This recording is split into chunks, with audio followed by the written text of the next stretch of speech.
don't know what to say, but every day feels like the same to me. Recently feel like the same days on repeat. Don't know how it became, I've gotta say though that this ain't for me. Desperately, I need some kind of release. I don't care what in the form of, but I need it quick, yeah I need it strong. Something to take the edge off how I feel, cause I feel like I'm wasting all my time. I'm stuck in a daydream, and I've been this way ever since I was 18. Won't change me, I run till my feet hurt, but keep going deeper. I'm lost in a daydream, daydream, daydream. If I had my own way, I'd break away from all uncertainty. I'd do me, act a fool to the fool that thinks I'm fooling me. Absolutely, I got blue eyes but sometimes the red. I don't think that I'd offend, but when I fly I lie inside my head. Feel the old me just fading away into the background and no one can see. I'm a prisoner inside my own brain, but I feel free. Why? I don't care what in the form of, but I need it quick, yeah I need it strong. Something to take the edge off how I feel, cause I feel like I'm wasting all my time. I'm stuck in a daydream, and I've been this way ever since I was 18. Won't change me, I run till my feet hurt, but keep going deeper. I'm lost in a daydream, daydream, daydream. How the time flies when we're sky high. I know it ain't right, it's just something that we do to pass the time inside my mind. Recently I feel like a goldfish the more that I smoke this. Oh shit, I think people are starting to notice I'm not myself no more now. I'm stuck in a daydream, and I've been this way ever since I was 18. Won't change me, I run till my feet hurt, but keep going deeper. I'm lost in a daydream, daydream, daydream.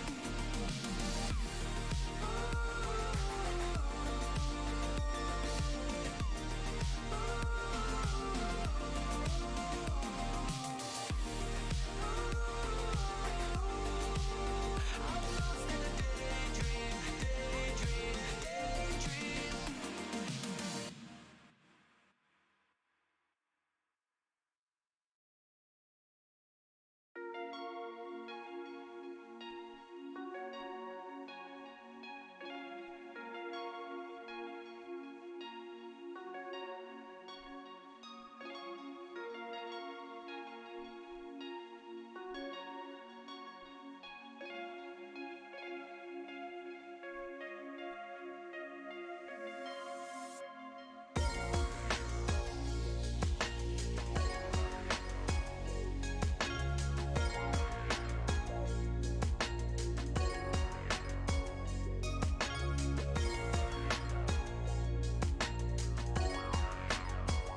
sleep 'cause I'm afraid that if I could fly away to another day in the memory, could I ask you to stay? Or would you walk away? 'Cause I can't find a way to see through all of my bad days, all of my empty nights. I lie awake sometimes. Do I ever cross your mind? Pieces of me fall apart, even when I'm all gone. I don't wanna fall behind, but I awake sometimes. Do you ever think I've lost my mind?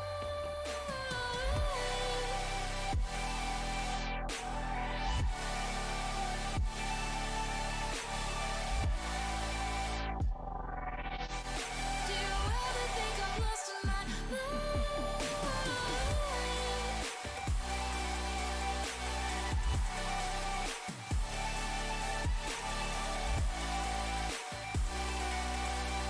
Do you ever think I've lost my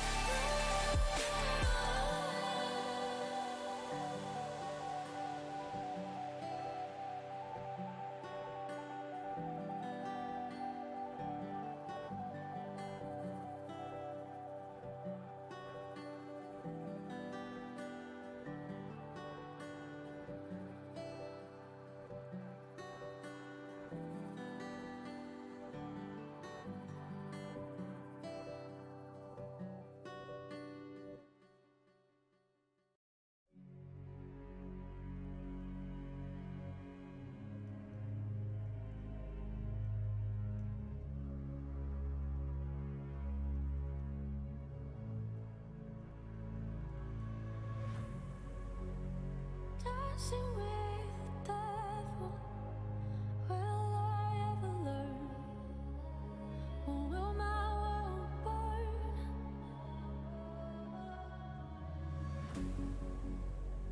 How do I escape out of this hellish place?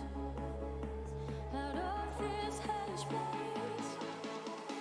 How do I escape from dancing with the devil? Will I ever learn? Or will my world burn?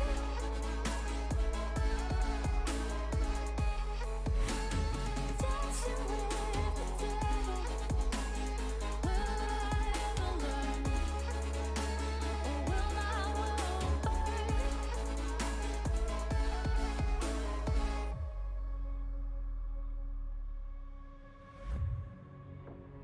Can you feel the flames? How can I be blamed for dancing with the devil again?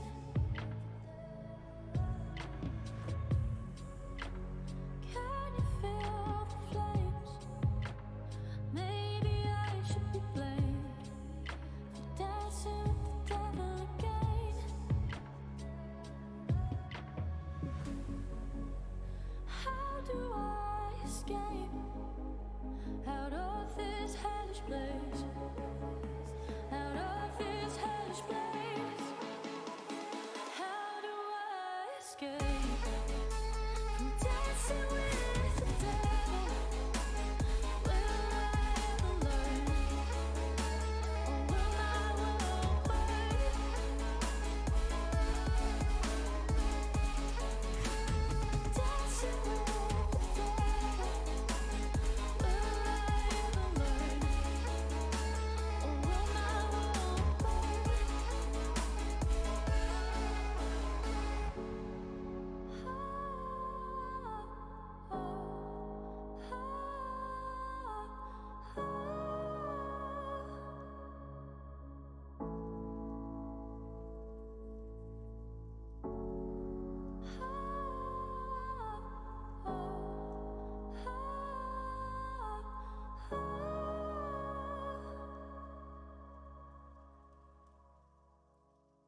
to the ground. Breaking freely, but all behind. It's so harmful to me. Poison.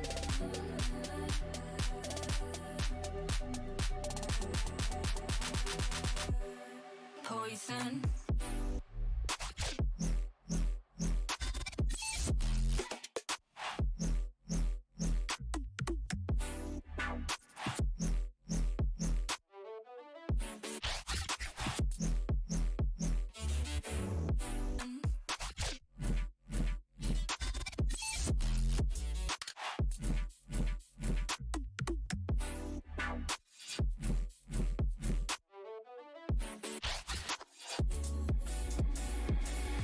Anywhere I go, every step I take.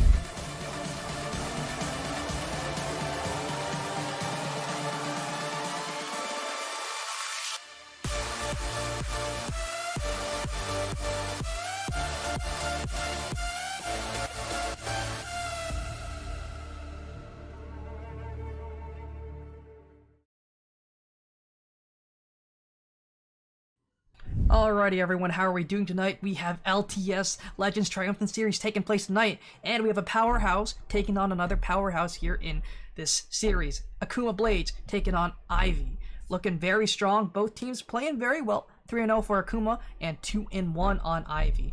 I guess AKM looking to try and hold their crown right now, while Ivy's trying to take home that Regicide here, take down the reigning champ, not reigning champs, but the current title holders of undefeated team. But yeah, things are looking great tonight. What do you guys think, Girth and Jareem? Well, like you said, two powerhouses on the air tonight. Akuma Blade sitting at that 3-0 mark, like you mentioned as well too. One of those top teams that we've seen so far in these first few weeks of the LTS Premade, and they've been a very, very dominant personality out there on the Rift. I mean, able to pull out some crazy comps here in terms of what we're seeing in the draft. I mean, they're very flexible in what their team is kind of looking to do across the board, and have a wide pool in order to actually execute stuff like that. But we saw a couple weeks ago as well, Ivy taking down MGT 2-0 with Hakare on that beautiful backdoor with his Wukong, and also looking really, really good in game number 2 as well too. So Definitely. I mean, two great teams here tonight, but it is going to be a tough one for Ivy, I think, as Akuma is just, again, that big powerhouse tonight. And they do not mess around. You give them an inch, they will take a mile. They are prepared to punish for any missteps, and this is going to be a very fun series on our hands for tonight. Definitely.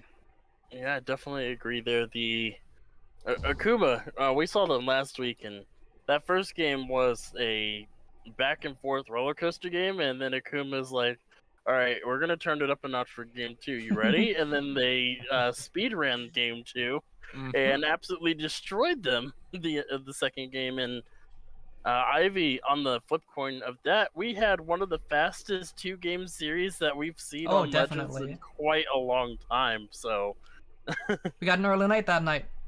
Not gonna lie about that. yeah, we started early, ended at 8:30 when maybe the first game was like 10 minutes through. Yeah. Normally for us. So I mean, Ivy showed us how to play a fast game, and that was definitely something that we are very happy about. But people are loading into lobby right now. We should have everyone here very, very soon. But every player here, very tough. You know, top 0.2%, I believe, of all players here in NA playing right here on home turf at Legends Esports here. Looking great. Everyone here, incredible stuff going for them, though. Absolutely. I mean, these are top tier players. Again, always love to bring it up every Friday, but like it's very true. These are some of the best players in North America that we get the privilege of casting tonight. And, you know, again, going back to that point about what kind of comps we're going to be seeing, I mean, we're all over the board here because both these teams are able to execute many, many different types of playstyles as well as champions, which makes it a little difficult to decide or kind of predict what we're going to be seeing on the Rift tonight. I mean, we go back to last week where, you know, we saw Akuma whipping out the Kindred, the Galio, which is a very strong comp when paired together, that Lambs Respite. respite. I'm turning into one of the British casters here. But also the Galio's Heroes entrance as well too. When you pair those kind of things up together, it just becomes an absolute opening for these wombo combos. But going back to week 2 as well, when we had Ivy on, they weren't afraid to whip out the Nocturne Galio. Same sort of principle where you're looking to get into these fights, pop that Galio ult, and kind of just create a disruption in these team fights. So I would think maybe those kind of team comps we're going to be keeping an eye out for. I think there's going to be a little bit of competition in this draft for when what kind of a few of these champions that we've seen from really both of these sides here tonight. But I mean, with that recent patch of 11.11, we know actually Dream and I were just going through and we saw, you know, the bit of a heavy hit a lot of these junglers have taken as well too. And again, a lot of these games seem to be dictated by the pace and the rotations on these junglers too. Again, getting that step ahead of the other team, getting those rotations a little bit faster than the others to set up for these ganks is a lot of where we see these teams kind of initialize their tempo and where they kind of get those advantages in these early games, and aren't too difficult for these tiers of players to just absolutely snowball away with. Oh, definitely. Yeah, we've seen the rise over the past few patches. We've seen the rise and fall of a bunch of different junglers. The Hecarim being such a staple for such a long time. Now we barely see him anymore. He did get a buff this patch. We may or may not see him tonight, depending. Morgana rose through the ranks overnight, it felt like, and became one of the most dominant junglers that League of Legends has had in quite a long time. Oh, duh, yeah. And even after this nerf that she received this patch, I do still think she is still a very, very strong pick in the meta. She doesn't clear nearly as fast as she did before, but she still has a fairly fast clear, enough to keep up with a lot of the junglers anyways. So the champion that is completely out of the jungle running, though, in my opinion, is that Rumble. He took a very massive hit to his jungle clear, and I don't think we'll be seeing any more Rumble in the jungle this time around. But one of the other champions that I do hope we see tonight that did get a buff was the Nautilus. The Nautilus jungle. Yep, I'm very excited to see that. I actually got to play with one last night, 2 games of it, and oh man, the ganks are incredible. And with that, we will be sending it off straight to draft. Everyone is ready to go. We should be getting things rolling, and we'll be right back. Alrighty.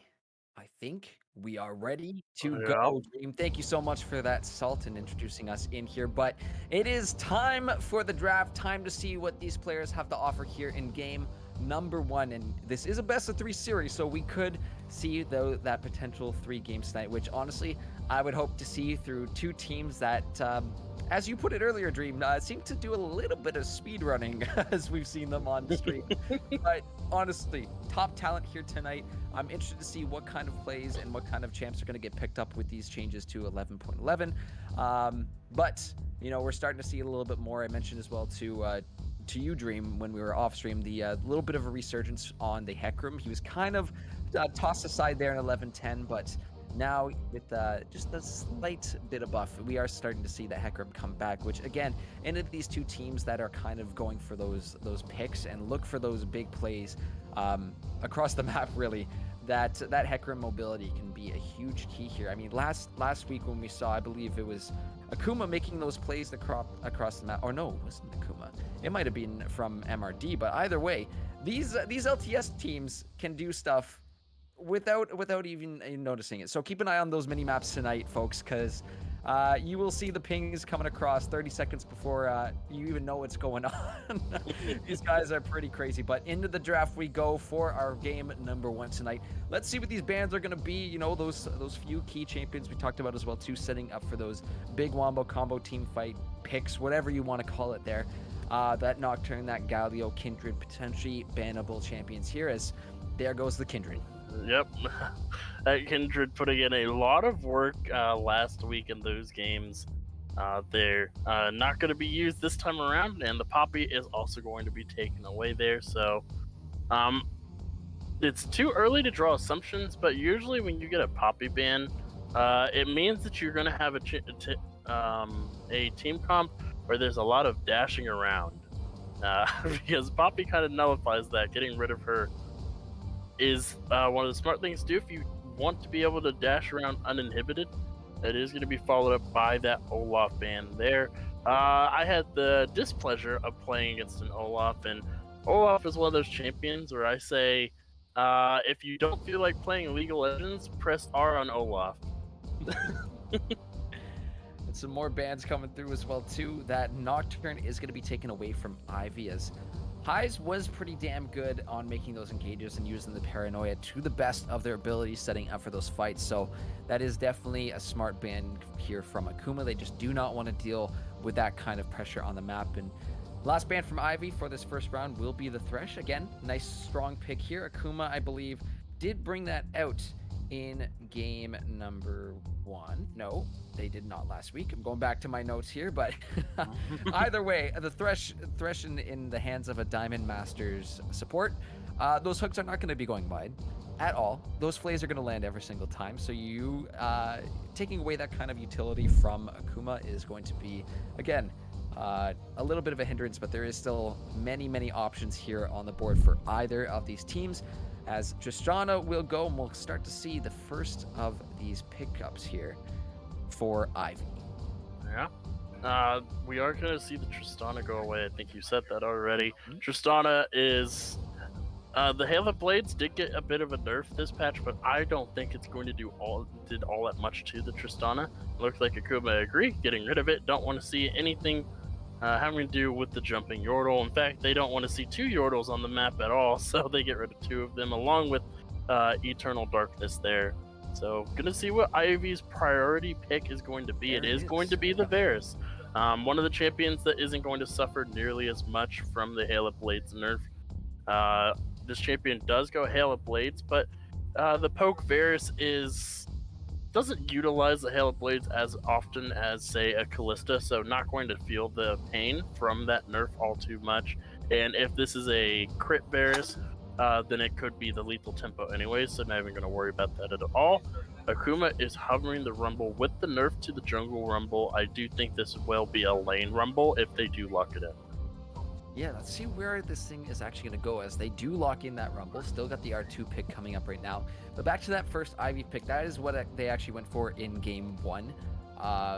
A couple weeks there in week 2 against MGT, they picked up the Varus as their B1. And again, it just offers a couple different avenues which in which you can actually build that Varus up. You mentioned the crit Varus as well too. There is the potential to just go full lethality poke Varus as well.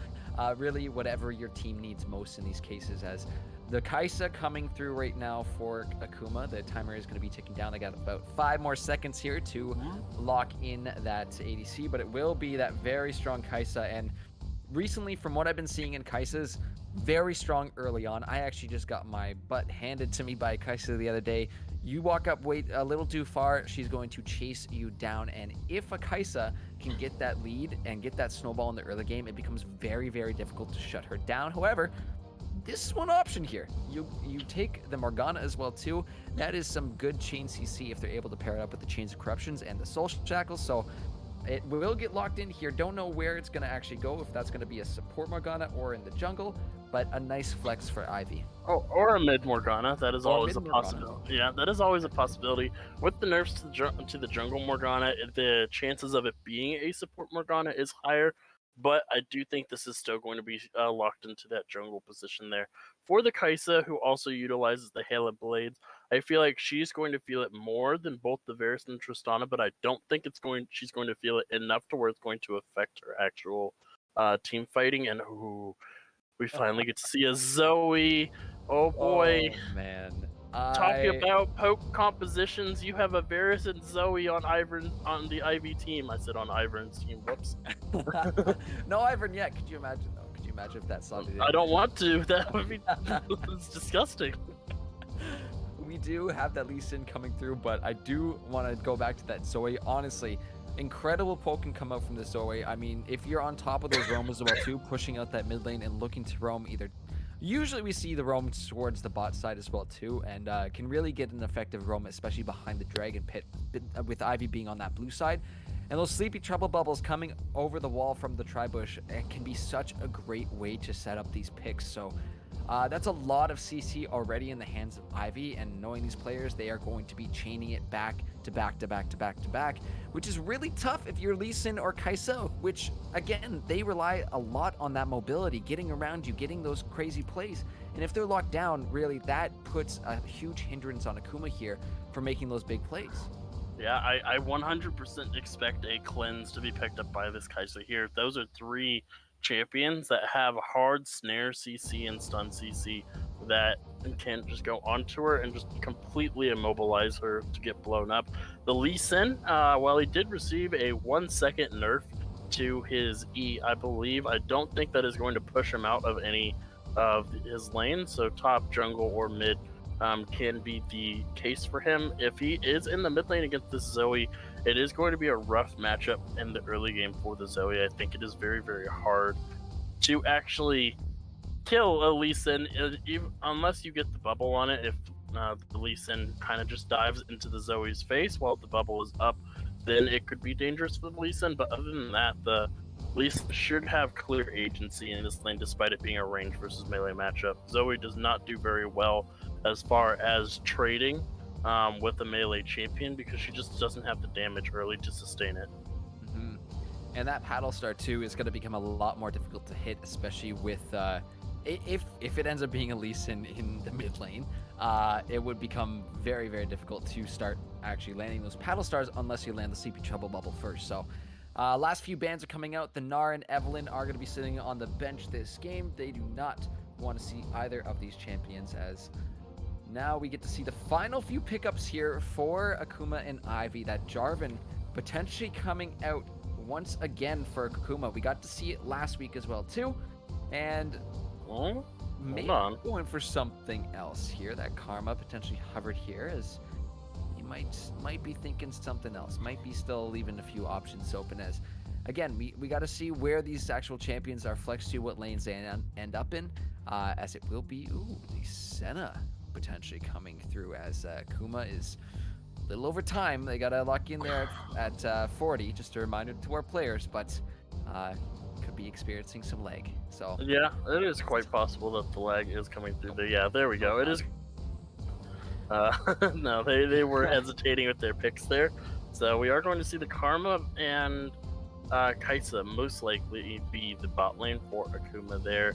Very, very safe lane. Kind of hard to actually kill either one of those champions if it is the Karma Kai'Sa. But that Karma can also be flexed into the mid or top lane as well. A lot of flexibility with these champions so far from Akuma. I believe they did this to us last week, where they just had 4 flex champions. We had no hold up. Hakureg is gonna maybe treat us to a little repeat of week 2 there that we got to see, as Wukong's coming through for Ivy. Oh boy, what can we say about Hakureg? Just go back and watch the highlights from week 2. Unbelievable end to that first game, as again, he's very good on those split push champions. Wukong is definitely no exception to that. Yeah, that's a great pickup. I love it. Love it. Returning back to that Wukong once again, we get to maybe see if Hakureg is going to put on a little show for us tonight. But last couple picks coming through from Ivy, guys. Let's see what it's going to be. As that Morgana, I believe, is going into the jungle. Dream if that's going to be a Braum picked up here in the B5, and it will be. Unless this is some Halo Blades Braum jungle shenanigans. I highly doubt it, but it looks like it will be the Varus Braum in that bot lane with the jungle Morgana. And oh man, whoever is in that mid lane for Akuma, I feel very bad for you, because you get hit by a paddle star and then get hit by a Morgana binding. You're stuck there for a good, like, what is it, 7 seconds total, I think, almost. It's that gonna CC feel like timer is gonna be it's gonna feel like a million years. Literally, you're gonna feel like you're stuck there for a million years. I can't move, I can't play this game. What the hell is this? Man, though, the CC options coming out from Ivy tonight is actually incredible. To add to it, you've got the Glacial Fissure plus the Braum passive on top of that, which is just even more lockdown potential, especially with the Wukong kind of getting in your face with that. Should be able to proc that Braum passive quite nice and early. What does kind of just raise a flag in my mind here is when I see that Braum coming through, is that potential for the level 1 cheese picks. It makes it very, very easy to do when that Braum starts Q. You can get an auto, you can get a Q, and 2 of your other teammates just need to land at least 1 auto onto that person. You are at minimum going to be burning a flash in these pre-minute ones or 1 minute invades if they potentially look to do something like that. And looking at the side of Akuma, they don't really have these options level 1 to deal with that. Of course, that comp from Akuma is pretty damn strong as we get into the game, especially once they start to hit their level 6s. Things are going to become very spicy for that Akuma team comp. Yeah, and speaking of Akuma's team comp, we do see that the Jarvan is going into that top lane. I do believe they did this last week with the Jarvan there, so it is going to be Lee Sin in the jungle. Doesn't want to deal with the Wukong or the Zoe. Gonna leave that to the Rumble and the Jarvan there, and I do think Jarvan has a bit of an easier time with the Wukong, and Rumble, he just needs to play safe in that lane. He's gonna struggle a little bit in the early game, but other than that, he should be perfectly fine, as long as he doesn't take too many paddle stars or bubbles. So, I mean, he really just needs to survive that burst that's going to be coming from Sac Delay there. But honestly, if you look at it, if Zoe's taking those portals back and forth, that makes it a lot. It essentially gives X-Fluke here a target, a bullseye essentially to where to point his equalizers, because you know exactly where that Zoe's going to be coming back out of. You can drop those equalizers down, and that is a really rough time for Zoe to get out of once she comes back out of portal. So gonna need to be using these ults very, very wise around, really, for both sides here, because if you ult too early or too late in these situations here, both teams kind of have the answers to deal with each other. Yes, you have lots of CC over on the side of Ivy, but you got a damn lot of mobility over looking at Akuma. So hopefully, you know, we can see Akuma use that mobility to their advantage to escape from that CC, to get away from it before it even touches them. But if it does land, I don't know what options you're going to have from Akuma other than a cleanser or then a QSS to get out of those sticky situations. yeah, and I do have to say that aside for Ivy, the amount of options they have for targeted CC is absolutely insane. You get the Braum passive off on somebody, just starting it off. You get either the Morgana binding or the Zoe bubble off on somebody, the Chains of Corruption, the Wukong's Cyclone. All of these, just so many options for them to just completely lock down a single target, and the fighting for actual control over neutral objectives is going to be hard in the favor of Ivy as well, because of the poke coming from Zoe with the paddle stars and Varus with his Q. I can't remember the name of it. But yeah, good thing we'll be in game in 2 minutes when we can just check it out once we get there, right? yeah. But those two champions alone, even the Morgana, she has a bit of poker herself, because the Q can start to hurt in the later stages of the game. Usually people only think about the binding, but that Q does do quite a bit of damage in the later stages of the game, especially if you're maxing it. So yeah, there is quite a bit of poke coming from them, which makes it hard, because Akuma has drafted a composition that's a very mid to mid-range composition, with 3 of their champions being full melee characters, into a mid to long range composition with with the Zoe, Varus, and Morgana there, and the Wukong and the Braum basically able to soak up pretty much everything there. So for Akuma, I am a little bit worried about how their team fights are going to go. They do have the long range engage with the Jarvan Flag and Drag and the Rumble Ultimate, but other than that, it's very hard to fight these team fights if their health bars are dropped to half HP from the poke coming from the other side. Absolutely. But we do have to keep in mind this Akuma squad is pretty insane when it comes down to what they're able to execute on this Rift. I mean, you look over as well too, you got a couple beefy boys on the side of Akuma, that Jarvan, that Lee Sin, depending on how they itemize, we could see them be able to mitigate a lot of the damage coming out of Ivy. Of course too, you look down at the Karma, we recently saw the changes to Moonstone where it's got a little bit more beef there in terms of the shields coming through, and of course Karma is just massive if she's able to get that Mantra E off. So I've seen a bunch of times in recent times that these shields make the entire difference in some of these fights where the damage is literally coming down to literally just a numbers game at that point. But we are going to have to see what happens. 20 seconds until we head off to our break, guys. But in the meantime, we do have predictions open, so make sure to let us know who you think is going to win game number 1. Use those channel points, aka those Legends tokens, to let us know what you think here for our first game of this best of 3 series. But we are going to hop to a break, guys, and we will be back on the Rift with game number 1. Don't go anywhere, because you're not going to want to miss this incredible best of 3 series.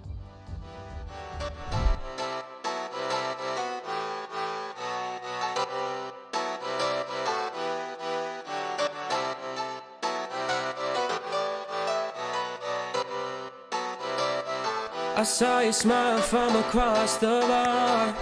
Yeah, she was pretty and so close but so far. She flipped her hair and I thought this can't be true. How does a man like me get someone like you? And then she looked at me and I was confused. Everyone here can't be the one that she'll choose. And I looked back and saw the spark in her eyes. This can't be real, my head's telling me lies. Just like that, you're coming closer to me. Come shake me, grab me, so I wake up from this dream. I can't breathe, come at me. I don't know if I can speak. Then she said, come with me and let's be free.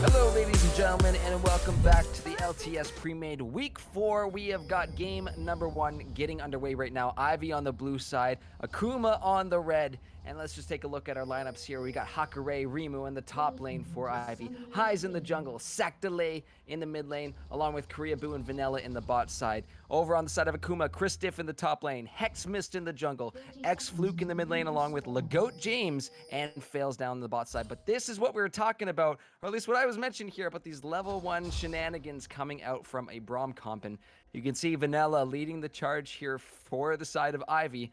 Let's see if they're able to find anything here, but I think the safest thing for Akuma is just to say, okay, fine. You got our red side right now, we'll trade it up later, it's all good. Let's just back on out to safety. Yep, and they are going to get some wards down, but they should be fine here. There is a return ward on the other side as well, so both sides should know where the start is going to be. The red side board is going to be on those chickens, so I'll know if it's a red side start, which looks like that's what it's most likely not going to be because Morgana's heading top, and it looks like it's going to be a mirrored start, so they should know where each other is starting, and Morgana is continuously trying to bamboozle me because it's now going down for a late start into that red side. Yep. And I think at this point it's just kind of a handshake. It's like, we know where you guys are, you guys know where we are. Let's just take our red buffs and we'll move on from this point here. But you know, that is going to line these junglers up for kind of a speed race here to see who can get the faster clear, since they already have that information on where each other have started. And we've seen already a little bit of poke coming out in this mid lane. That Comet actually doing some good work for Fluke, but got to keep our eyes peeled for any of these lanes. Could honestly erupt at any second. And you know these guys are not afraid to step up and make those big plays. So for those of you watching at home, hold on tight, because this one's going to be quite spicy. Some more poke coming out in the bot, but that's to be expected from the Karma. And all 3 of these lanes have been going super aggressive with each other.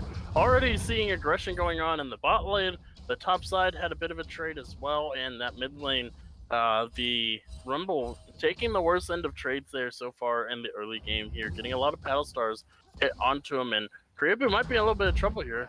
No, he's gonna back off in time. Ooh, Zoe takes a big Mantra Q, and that's just a little preview of that damage that can come out of this quote-unquote support, as the poke just keeps on coming from the GOAT James and fails. This is, again, a very tough lane to be in right now, is to have that poke coming at you with not a lot of sustain. It does definitely put the advantage into Akuma's hands in this lane, but up in the top side, we got to keep our eye on that Monkey King, on Hakare there, as we've seen some incredible stuff out of his Wukong before, and I would expect it to keep on coming. As, you know, looking at those two laners, we have Kristoff, who has taken the grasp onto this Jarvan, which is a little bit of an indicator that he's going more for that tanky build, but we'll have to see what builds end up going, as there might be a potential gank here in this mid lane. Heximus is thinking about it, but I think he's going to direct his attention back in towards the jungle.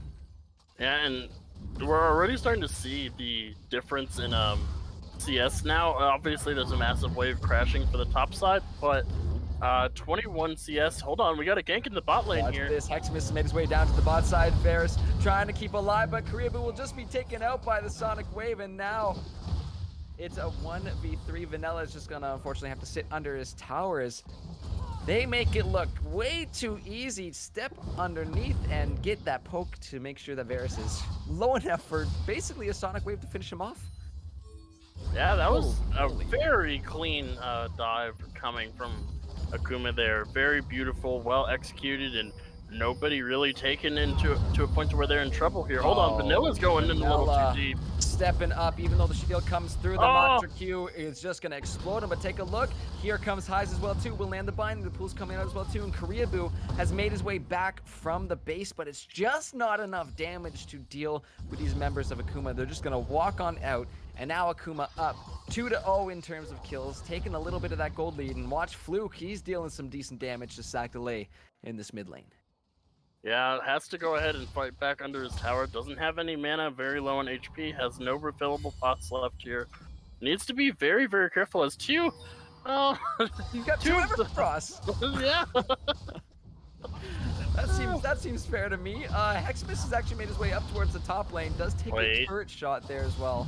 He's spending a lot of time up here. Maybe a little too deep, but is Kristoff able to finish him off? They are able to execute another dive. Yes, they take a few turret shots of their own, but back to the mid lane. Oh, that CP Trouble Bubble is going to land, but fails is shown up. He gets the shield, and Zoe is taken down.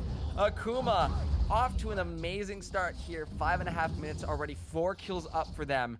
This is so ideal of a start for them. Yeah, and versus a composition that needs to get ahead in the early game.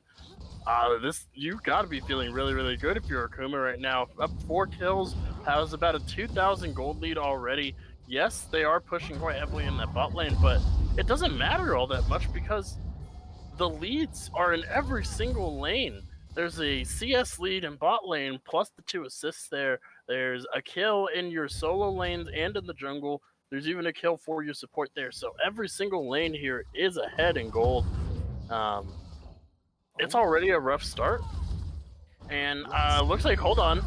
Ivy might try to turn things around right now. The Braum Q is coming down onto the Lego. James Binding will try to go through, but the cleanse gets Lego out in time. The Ignite is ticking down, but it's not going to be enough. The Void Seeker from Lego, able to pick up one. Sonic Wave finds another. Akuma just winning these fights one after another, even though Sack Delay comes down to try and find the sleepy bubble onto Lego James. He's gonna get chased away, and now the rest of Akuma on the hunt saying, you do not step up to us like this.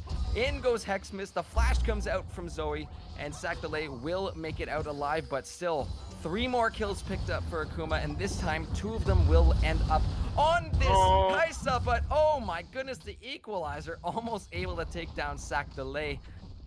Akuma is just holding nothing back at the start of this game. A kill a minute so far, Dream. Absolute incredible stuff.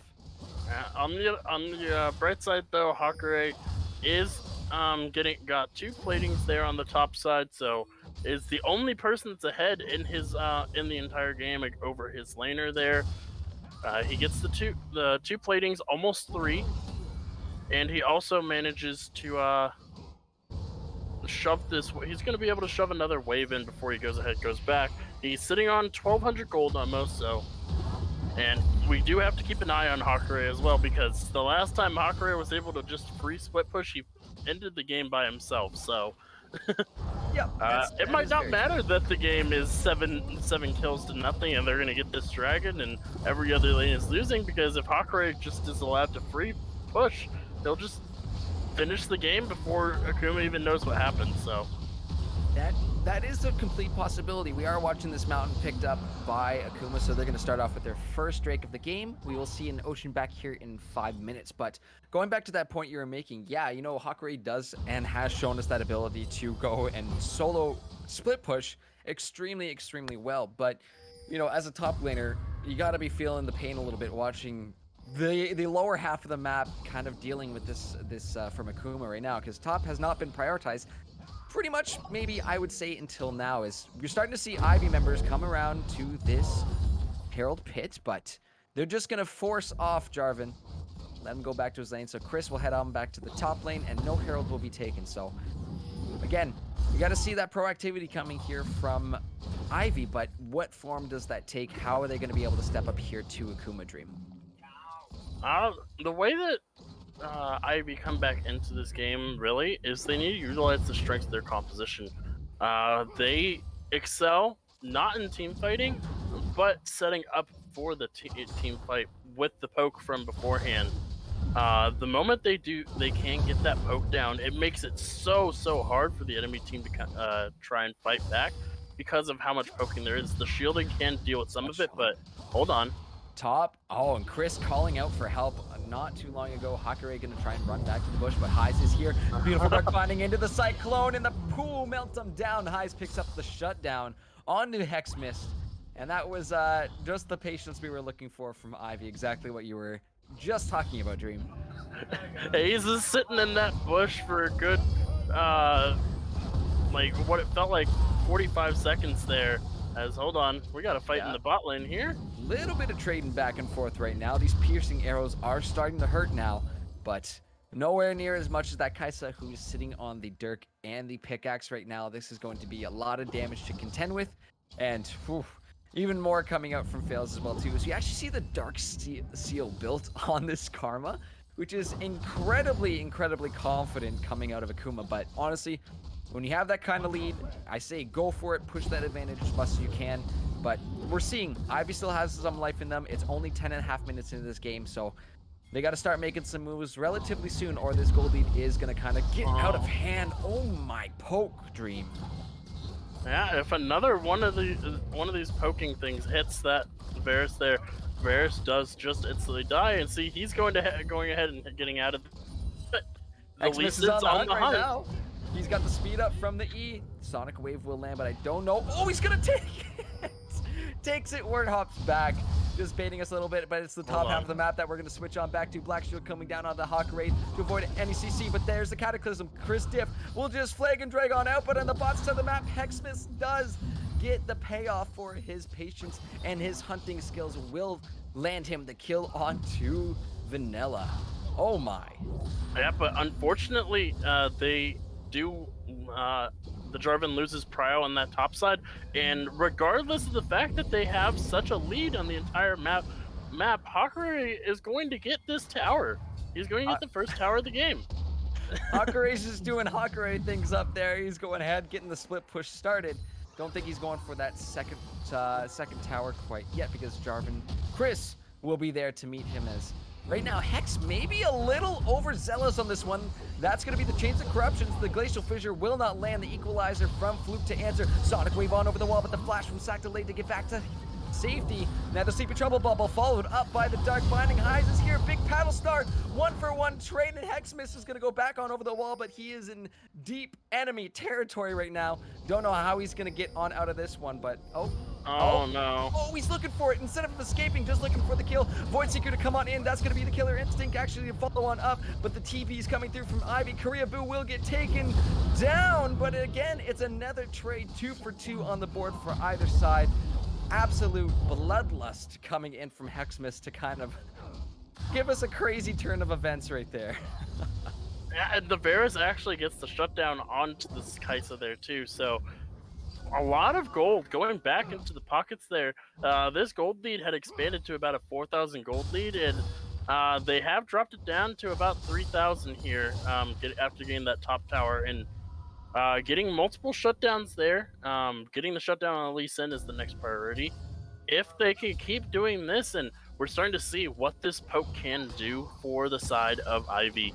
If they can keep doing this, they can definitely get back into this game. It's only 13 minutes in with 13 kills, so Yeah, it's been a bloody one. It's been a bloody one so far. But this, you know what? As a caster, this is what we really like to see is just action after action on top of action, sprinkled with a little bit of action. Dream. That's what we love here at LTS. But we do have the next dragon on the board. This is going to be an ocean drake this time, and I believe mountain into ocean does give us a cloud. But we'll have to see what the soul is going to end up being, because really a cloud on either one of these teams, getting those extra ult cooldowns, especially for champions like Jarvan on that Cataclysm, can be pretty insane. But it's gonna get started up right now. Hexmas goes on in and will quickly dash back to the safety of his team, but Hakure maybe stepping up too far. That will be Chris looking for the Cataclysm, but he gets just melted apart. High's going on that killing spree. Voidseeker coming out as well too, but that Killer Instinct is not quite off a cooldown. This dragon is gonna get started up, down to half health right now. Big paddle starts coming through as well too, and it is gonna get claimed by Akuma, but look at High's going in with the Soul Shack.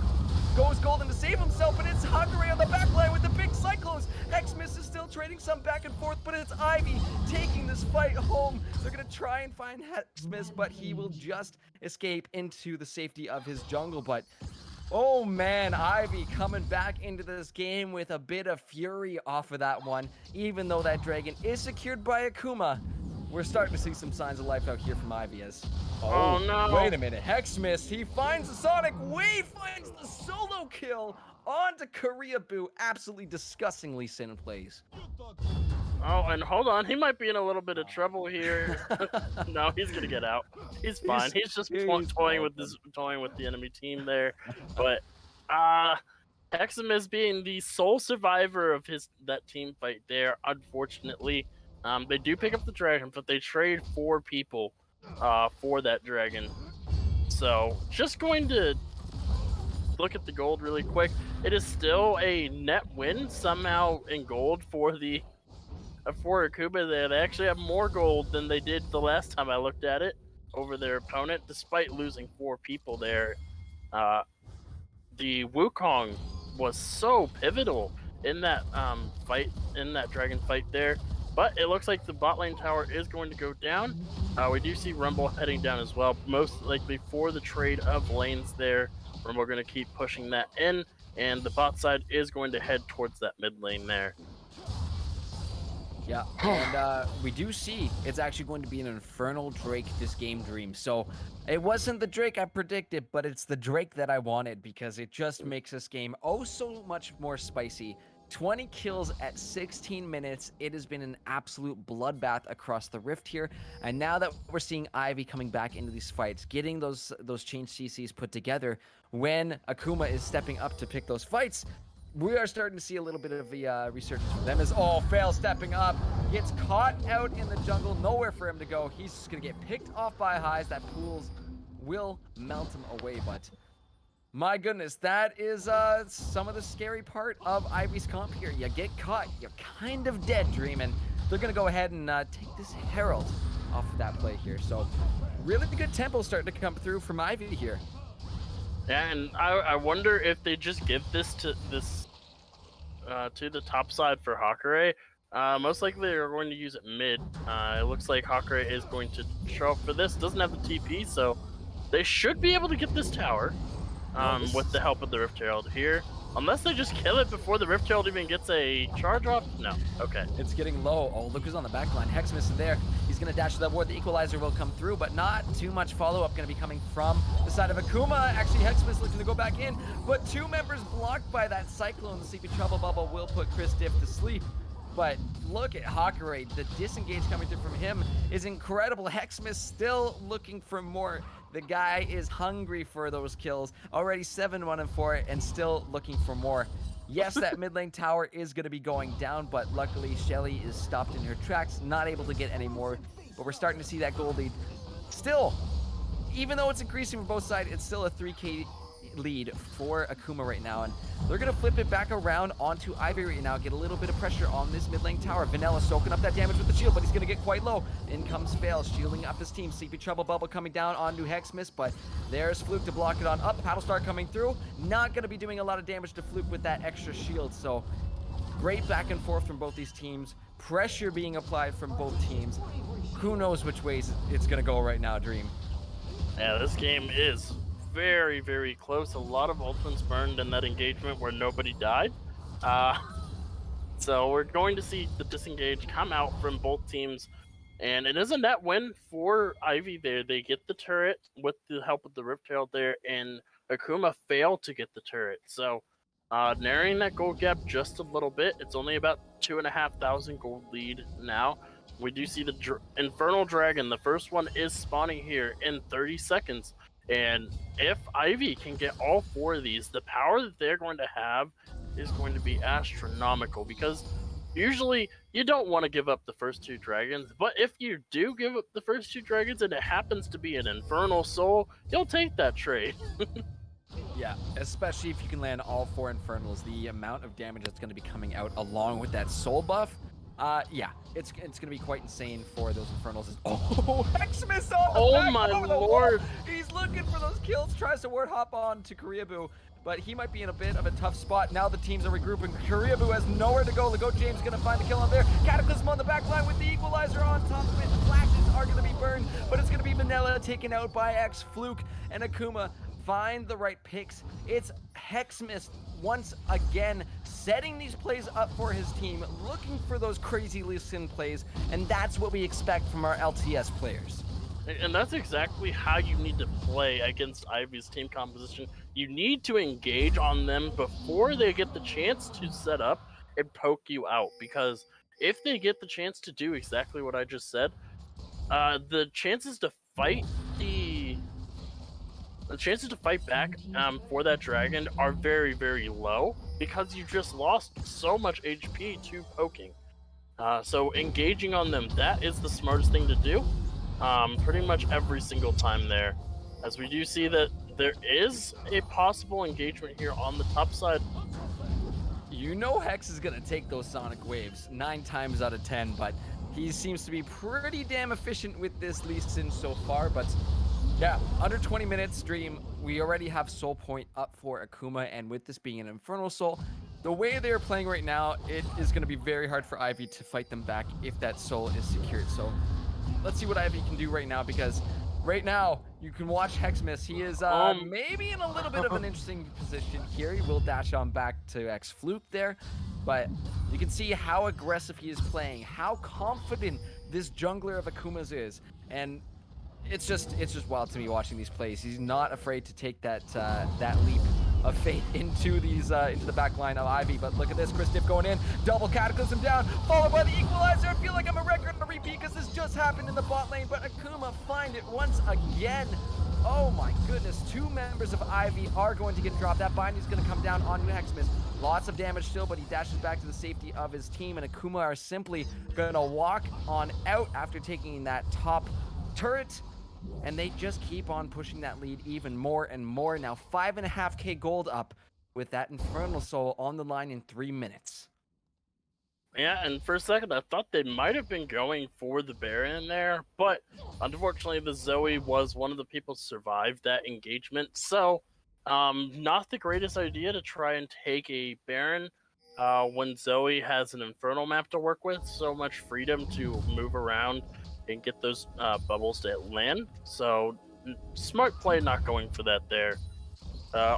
They are just going to go ahead and wait for the I just saw Lee Sin kill the Grump as it was resetting, so as it was regenerating HP, managing to kill it, so that's why I stopped talking for a second there. Yeah, the pathing from Hexmas this game has been good, kind of efficient as hell, because you can see how much CS he already has. 138 farm he's sitting on, plus the kills. So he's been making the ganks, he's been making the roams, he's been CSing extremely well at the same time. So honestly, huge props to this jungler for Akuma. I know I seem to be narrowing in a little bit on the Hexmas, but the plays he's been making this game, still looking for them. Uh, always looking for them. Have been really incredible for Akuma in setting them up for this lead that they have here at 22.5 minutes. Yeah, and unfortunately, for Ivy, they just haven't had the chance to actually play their composition the way they want to play it. They haven't had the time to set up for the poke game that they want to play, and the movement speed coming out from the Coach James with Fails' shield there was ridiculous. Just literally outrunning the piercing arrow there. Yeah, What is Ivy need to do is they need to get vision early enough so that way they can't fully sweep it out. Akuma can't fully sweep it out before the objective spawns in, and they just need to go in and just poke with both of their oh, quick little DC. But continue your point there. Hopefully Vanilla's back with us soon. Yes. Yes, they are. yeah. It was not too long, so hopefully this pause will be undone very quickly. Just a quick little DC. It does happen from time to time, but I believe we saw the reconnect, so this pause should be over and done with very, very soon. But Dream, as you were saying, back to that point you were on. Yeah. So what Ivy need to do is they need to be able to set up vision, and they just need to poke from very far away while using the Braum and the Wukong basically to body block, to make sure that their poke champions can't get through. It can't get jumped on, because as we saw in that last dragon fight, the Varus was caught out by the Lee Sin there by Heximus, and just ends up running to the wrong side of the map and dying for it, unfortunately there. So that's not what they need to be doing. What they need to be doing is they need to set up, and they need to try and get as much damage as possible before the actual objective spawns. If they can do that, it makes winning the team fights for Akuma so much harder. Yeah, and we saw a little preview of that actually in a mid fight that happened not too long ago. When they were looking for these engages, just like this one right now. Oh, Heximus, never disappoint us. But that Cyclone has been absolutely pivotal in setting up these fights. Oh Okay, no, is there we right. Okay. I There we believe go. we are back here. Maybe we take a quick sync because I maybe have desynced here. So we're gonna be right back as we resync here. We had a quick little tech issue, but we'll be right back on the riff very soon.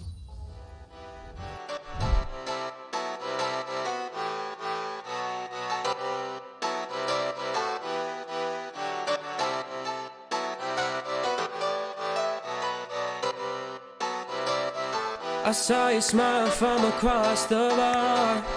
Yeah, she was pretty and so close but so far. She flipped her hair and I thought this can't be true. How does a man like me Ladies and need gentlemen, someone and welcome like back. you? Sorry about that quick little interrupt. We had a bit of a quick desync issue here, but it seems we are all good. We're all synced back up and ready to go, as now we got a fight immediately breaking out on the boss side of the map. Equalizer is going to come up a little bit short, but Paddle Stars are flying through these fights. Akuma going on Golden, but they've got these members of Ivy pincered in this dry bush. But look at the damage coming out from Ferris. Absolute insanity. Chris Diff caught out in the side. And did I say it was Akuma favored? I lied to you, because it's Ivy that flips things back around on their heads. It's absolute chaos in that fight, and Ivy are the ones that come out on top. Dream, what just happened there? Give the folks at home a quick breakdown of what we just saw. So we saw what ends up happening there is they think they get the pick onto Varus a second time, but this time his team is close enough to immediately respond. As soon as they try to start going onto that Varus, the Varus uses his flash, I believe, to get out of the way of the Lee Sin, and then the Braum gets in front of him as the TP is channeling in from the Wukong, who then uses his abilities to disengage entirely, allowing the Varus to basically free fire with the Chains of Corruption with his piercing arrows, and allowing him to just free fire from the backline. The Zoe was virtually untouched that entire fight as well, and Lee Sin actually does end up going down first, despite the stopwatch being used there. Multiple stopwatches actually being used. The Sonya's from the Morgana also being used as well. So a lot of that was just a very good fight from Ivy there, managing to turn the fight around at the very last moment, stopping that dragon stack as well, most importantly. And once again, Ivy is right back into this game. Yeah, that soul takeaway was so huge for Ivy staying in this game and extending it a little bit further, because if that Infernal Soul was picked up here for Akuma, these fights would only become that much more scary. But in those extended trades there, you know, that CC is starting to really pay off. A lot of what we've seen from Akuma is a quick pick from the Lee Sin, and then the rest of the team just follows up and eviscerates whoever gets caught. But again, lots of great stuff from Ivy. Like you said, they are back in this game right now, but it is still going to be an upward battle for them, as it's we're looking at that scoreboard here. Still a 4K lead for Akuma, and still sitting on that soul point. Ivy need to keep doing what they're doing, just like we saw in that last fight, and they could find an opportunity to get fully back into this game and not be the ones having to react to all the things Akuma are doing here. But honestly, great stuff from Ivy in that last fight. Yeah, Ivy basically playing that fight as best as they can, but it looks like the Baron is started up here. Yep. And it is a slow response from the other side here. Yeah, they see people coming, and oh no. Oh, he's Fluke gonna miss the... get caught? He gets hit by the Chains of Corruption. Paddlestar is not gonna land, but the CP Trouble Bubble will. Oh, the piercing arrow does so much damage, but it's Sack Delay who claims the kill. And maybe that overzealousness from Hexmas starting to get a little bit more punished as we're seeing the damage come through from Laveris. He has opted for that lethality build, as we see the Prowler's Claw on him as well too. So you get hit by that fully charged piercing arrow, it is no joke at all. And the fact that this is mostly an AD Lee Sin with the Eclipse there, not a lot of armor other than that GA is going to be protecting him from all that lethality. So it's going to be tough right here. Nice CP Trouble Bubble onto Legoat James, but big old minion wave means that Zoe's not going to be able to weave that Paddle Star through. And still, pressure on to Ivy, but they are starting to come back into this game. That gold lead still around 4K, shrinking down to close to 3.5K at this point.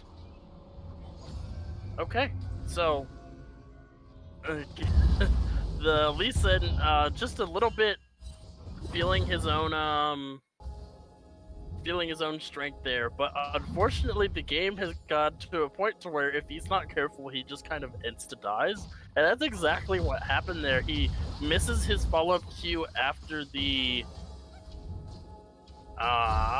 Dragon's Rage. That's the name of Lee Sin's ultimate. He misses the Q on a minion, and then gets hit by the Chains of Corruption, and then before he can get away, he's trouble bubbled by the Zoe and just ends up instantly dying there. Pretty much for nothing. He doesn't burn any sort of summoners from the Varus. He burns the ultimate for his. He doesn't burn his flash or anything like that. So overall, neither champion player is really burning anything for it. Just lose his life in the process. So I'm curious what's going to happen in the next 30 seconds right now, because we see this Baron is going to be started up, and I think Ivy has sniffed something out. But we do have this dragon up on the board in just 25 seconds as well too, so let's see what Akuma's able to do here. They're shredding apart this Baron, but they might just have to leave right now. Oh no, Chris gets caught by the Binding Eagle Flag and drag on out to safety. This Baron's gonna reset, and now look at the top half of the map as Hakurai coming in, gonna pop the Cyclone on the Hexmas. He's gonna try and take him out. Big shields are coming through as well too, and the shutdown's actually gonna go on over to this Kaisa. The Goat James able to pick up that kill, and Hakurai, honestly, A for effort there, but there is still a ton of damage coming from Akuma, and the rest of the Ivy team was yet to get there. So now it's going to be a 4v5 situation, almost 4v4, after the Zoe almost finds the Paddle Star, but in comes the TP. Chris Diff is going to be looking for that damage. Big equalizer down. That Black Shield is not going to be blocking out much as these members of Ivy are getting ripped apart. You can see Hexmas on the back. He does walk out of range of those Soul Shackles, but Chris is going on once again. X-Fluke gonna be burning him down with the Rumble. Look at this damage coming out of Akuma. Even though they were losing a couple of these fights recently, they show who is the stronger team in this first game so far. And Akuma find the ace here at 30 minutes. Gonna go ahead and start up this Baron, while the Goat James on the bot side picking up that Infernal Soul for the entire team. This is a huge lead that I don't know how you come back into if you're Ivy. it is a struggle to be sure, because they're about to get up to close to, yeah, almost a 10,000 gold lead here at 31 minutes. I'm trying to think. I'm trying to think of What's the what window Ivy here, can Dream, do. right? Yeah, what's the Because is it it's tough. It's tough. You saw the punishments coming through on Lee Sin, right? Because this entire game, Hexmus has been playing like and absolutely insane. There's trying to think of a nice PC way to put it here when we're on stream here, but he's been playing kind of out of his mind, looking for those crazy picks wherever he can find them. And we saw Ivy start to punish that a lot more, getting the CC down on the Hexmus as soon as he was in that fight, not letting him go for those picks and following up with a bunch of damage. But this is why we see, he's built the Guardian Angel. He's built the Edge of Night as well too. So if he goes in there, he's got, first of all, a spell shield to protect him. He's got his own shield if he's dashing around. And if he ends up dying, he's got a GA to back him up as well too. Yeah, and even if he goes in and it's not too deep, he also has the defenses from the Karma there, as well as we do see the Edge of Night already working to fruition there, blocking up the Trouble Bubble. And we also see Hexavis has an Elixir of Iron, by the way. This man is on a different level right now. But oh, look at this. Fails maybe in some trouble right now. Is going to use the Black Cone to get back on over to safety. The rest of Akuma still wearing that purple buff right now, looking to potentially make another pick. Hexmus is always fishing. He's caught by that binding, caught by the CP bubble as well too, but he makes his way on over into the jungle, out of range of any paddle stars. The rest of Akuma now pushing in on this mid inhibitor tower. That Baron buff doing so much work for them. More paddle stars trying to come out. That rocket belt also trying to offer a little bit of poke as well too, but it's not going to be enough. Drowsy down onto Hexmus. He dashes back to the safety of his team, and Akuma just not able to finish off that mid inhibitor turret, but it is sitting on just 110 health, but healing back up. So let's see if this next wave can do it, Dream. Oh, Hexmus going over the wall. That's going to be the Cataclysm as well too. Look at the damage coming out from Akuma. Chris will be taken out in the process, but so far it is a 3-for-1 trade. Sactilate still on the backside. The Drowsy will be cleansed. The Goat James able to find the solo kill on to the Zoe there, but Fluke looking to finish off. Korea Boo is the last one standing, and he will get just burned away by X-Fluke. Now it's just 4 remaining members of Akuma on these Nexus turrets. They still got the Baron buff as well too for another 20 seconds, so this should just be game 1 going on over to Akuma. GG's, Dream. Oh man, that game. Snaps around the table. That was beautiful. And that was a very wonderful game. Hard fought by both teams. And there were glimpses. Ivy, there were definitely glimpses where Absolutely. Ivy could have come back into that game. And it is rare to see Akuma being pushed like that. Especially when they already had such a dominating lead. Usually when they have a dominating lead like that, they just run away with it. But Ivy not backing down thousands of gold multiple times in the game, but saying we're not afraid, we will outpoke you. And for about 7 or 8 minutes of the game, they were succeeding. There was a time where Ivy was coming back into that game, but unfortunately the mountain that is Akuma Blade could not be moved, as the Emperor of China and Mulan says. The mountain does not bow. Yeah, Akuma is very, very, very strong as well too, and we saw the level of confidence coming out from Hexmus this game was absolutely insane. He was not afraid to go for those plays, to look for those picks, and it paid off extremely, extremely well for the members of Akuma. We saw the lead that they took very early on this game, 4-0, 7-0, very early on for them as well too, and got that ball rolling. But this is not to dump on Ivy here. They did show moments where it's like, yo, they could really come back right here. They're finding some good picks here, and definitely found a couple moments where they punished Hexmus for those crazy overextensions. But it came down to a fact where there was just way too much damage coming out from Akuma. They had the Infernal Soul, they had the Baron, and at that point it becomes very, very difficult to try and get back into these kind of games. So for that reason, game 1 is going on over to Akuma. I believe the predictions have been sent out. All those points have been, or potentially will be claimed soon. There it is on your screens right there. Beautiful. There's also a player of the game poll out as well too. So make sure to vote for who you believe deserves that player of the game from Akuma after game 1. Also, before we head to break, guys, shout out to our 2 new subs, or returning sub from Doc Cock, and as well from Red the Stats Guy. Thank you guys for the subs. But 1400. 1400? Question mark? Question mark? Oh, we also just hit 1400 followers. So big pog there. Absolutely huge pog, because I got a whisper in my ear from the lovely Salt Spreader. But guys, lots of exciting stuff going on tonight. We will have game 2 back for you guys in just a few minutes. So make sure to stick around, but we will hop to break until our players are ready to go for this next one. We'll see you very soon.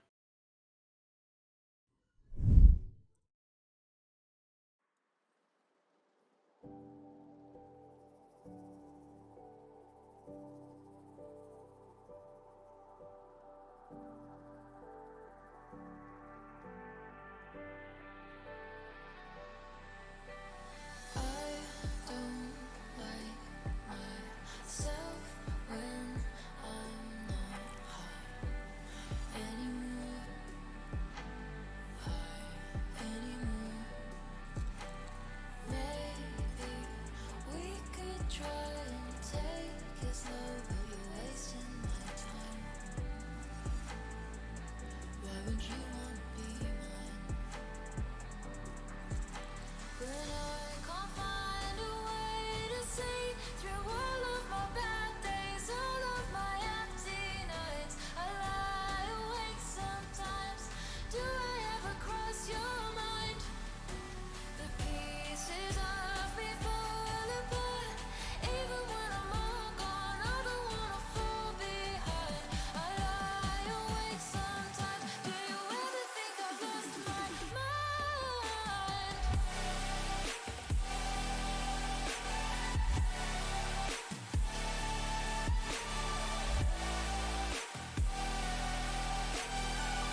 escape out of this hellish place, out of this hellish place. How do I escape from dancing with the devil? Will I ever learn, or will my world burn?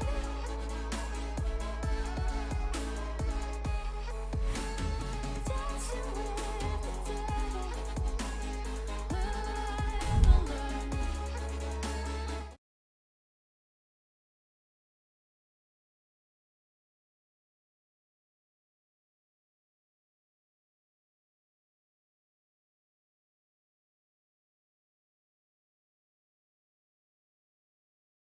That was an absolutely crazy game. And yeah, Lego James was doing some really good damage in that game. But I think in order to get that point, there's one name that we also have to mention. It's Hexmist as well. That Lee Sin was off the walls. I I have some a little bit more let's say colorful language for how excited that kind of play makes me, but As do uh I. it was incredible seeing those kind of leads coming through from Hexmas and getting those set up. But uh, yeah, so much I can commend the side of Akuma for that. But they were just extremely strong, especially with that Infernal Soul as well too. And Akaisa that gets a snowball. We talked about that in the draft last game. That becomes scary, but do you believe we're ready to go for this next one, guys?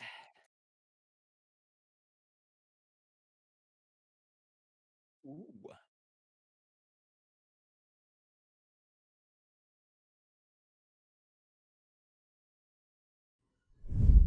beautiful. Thank you And so much. I believe we are into this draft, and let's see as the bands are coming through once again. Dream, that Kindred, that Nocturne, once again targeted. We do have both teams on the same sides for this game. Yeah, that's fair. That's fair. Ban the Lee Sin. You can't let Hexmas get away with stuff like that. He was dictating the pace of that game, and yeah, you got to respect that champion in the hands of a player like Hexmas. So that will go away, but very similar to what we saw last game, the pop will go as well too, and the wreck. Wow. That's actually something that I'm just realizing here. Ivy actually did expend 4 bans towards Hexmas last game. Uh, with the Kindred, the Olaf, the Rek'Sai, and the Evelyn. Yeah, So throwing 3 bans directly at him this time. So leaving that Thresh open, it is possible Ivy does go for it as the first pick here. Just as a takeaway, if they really want to go for it, for Akuma, I don't see them changing any of their starting bans here. The Nocturne and the Poppy are the same. It is actually going to be the Rumble. Take it away here from Ivy. They actually take it away from themselves because Akuma did pick that up last game as well. could be potentially something that Ivy could look to pick up as that B1. Going back a couple weeks, I'm trying to see if they did end up picking that Rumble for themselves. No, they have had to deal with it quite a few times. However, the last ban from Akuma last game was that Tristana. Well, the last ban in the first round. So this time it is going to get picked up by Ivy as that B1, that potential flex to the mid or to the ADC. Don't know where it's going to be yet, but Akuma responding right back with what was, I would say, one of the main powerhouses on Ivy's team last game.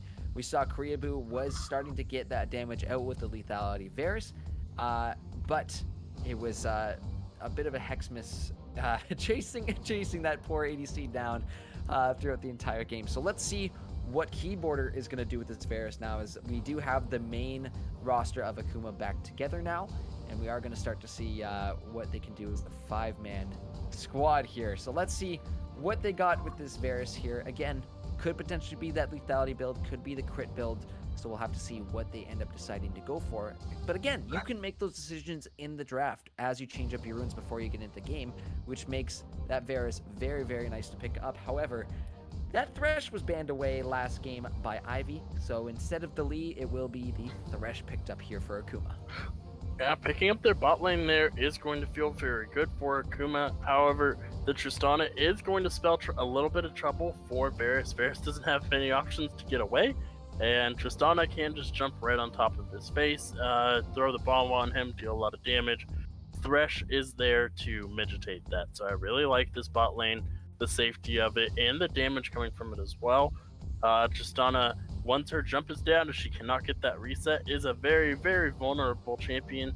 And ooh, if this is locked in, yes, it's going to be locked in. We're going to see the Tristana and the Zyra bot lane, and that is trouble for Akuma. Possibly Tristana in the bot lane as well too. Still could go to the mid lane. I'm not too sure where it's going to go yet, but that Zyra we've seen in recent times, and this might just be a little bit of my own bias coming out here because I do quite enjoy playing that champion. Recently got a buff as well too, so I mean her plants can just poke you down incredibly, like a lot there. Words. Anyways, once you start to see that demonic embrace or the Leandri's coming through for her, it becomes very, very tough to deal with that poke. However, Sejuani picked up. It's been a while since we've seen a Sedge come out, but honestly, a very safe, reliable, tanky jungler that offers a ton of CC. But what do you answer to CC here, Dream? You answer with I don't feel like playing League of Legends. I press R, champion. Bingo, you are correct. You win. Winner, Gagnon. That Olaf was also banned away in the first phase of bans from Ivy last game, and sneaking its way through, Hexmith sees a little window here.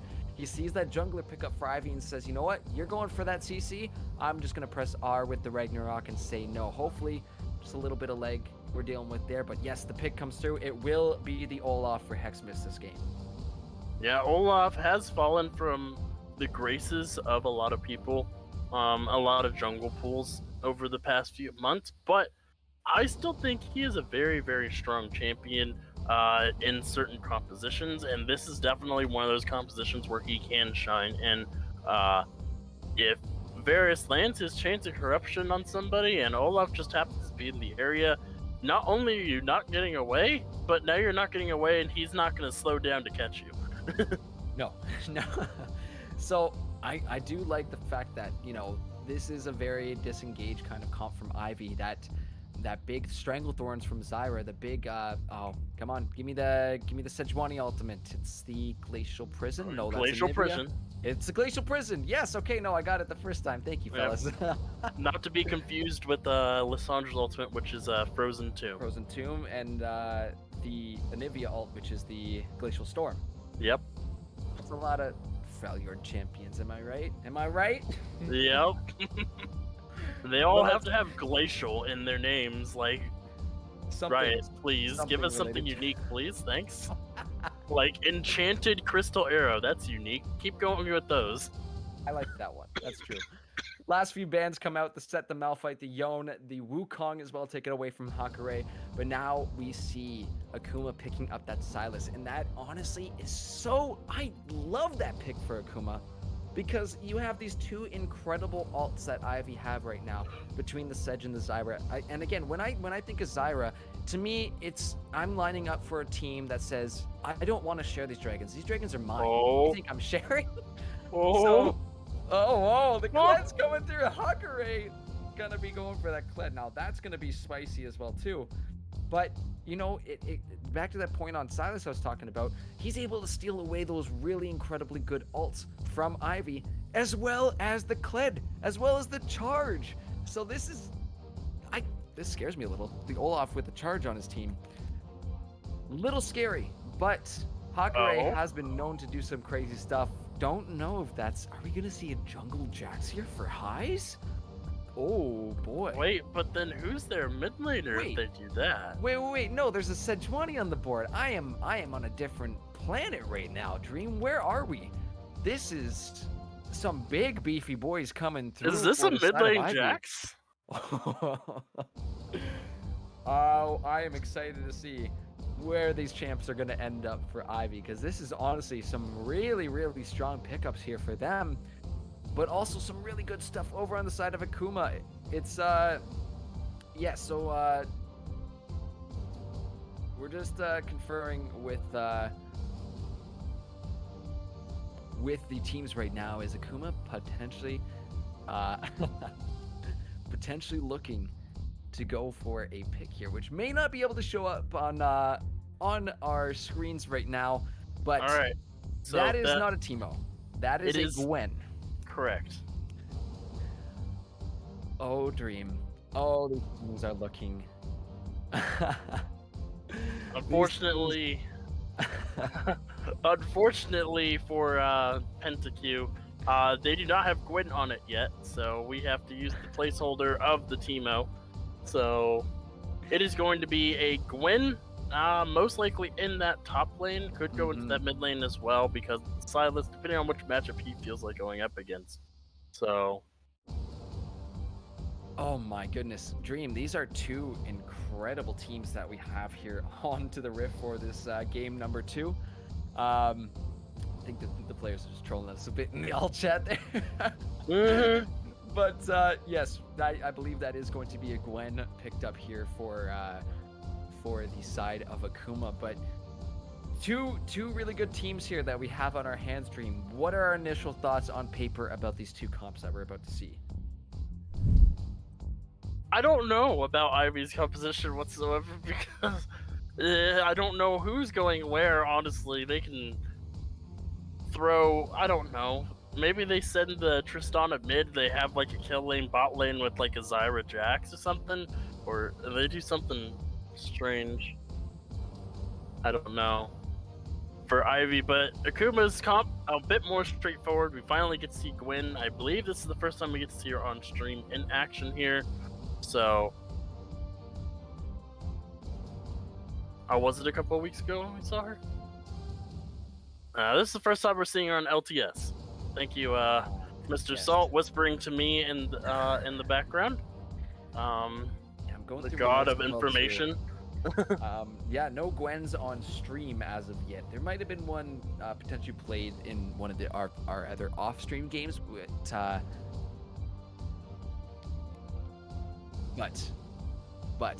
we have seen it here at Legends Esports before. It is kind of spicy seeing this new champion coming out, and honestly, that invulnerability to me, I feel strongly about it, mostly because I have gotten wrecked by it multiple times right now. So it is quite annoying if you're a ranged champion, and it looks like it is going to be the Gwen mid as well.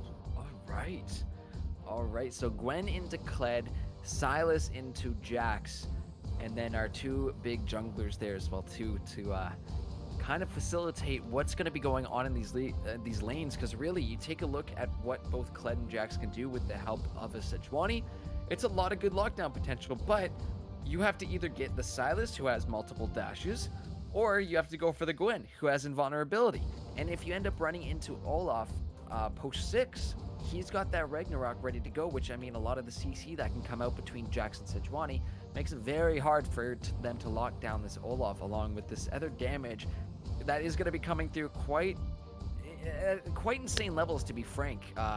All the champions across the board here are pretty heavy hitting, looking at both sides of this draft. Yeah, and the fun part about this draft is we're going to be seeing some very interesting picks in multiple lanes. Like, I don't think I've ever seen a Gwen versus Kled matchup, let alone a Gwen versus Kled matchup in the mid lane. Silas versus Jax, I believe that is a very heavy skill matchup that does favor the Jax in the early levels, but will start to favor the Silas in the later stages of the game. Unfortunately, for the Jax, the Silas stealing the ultimate there with the stat buffs that the ultimate Jax gets can be quite dangerous for him.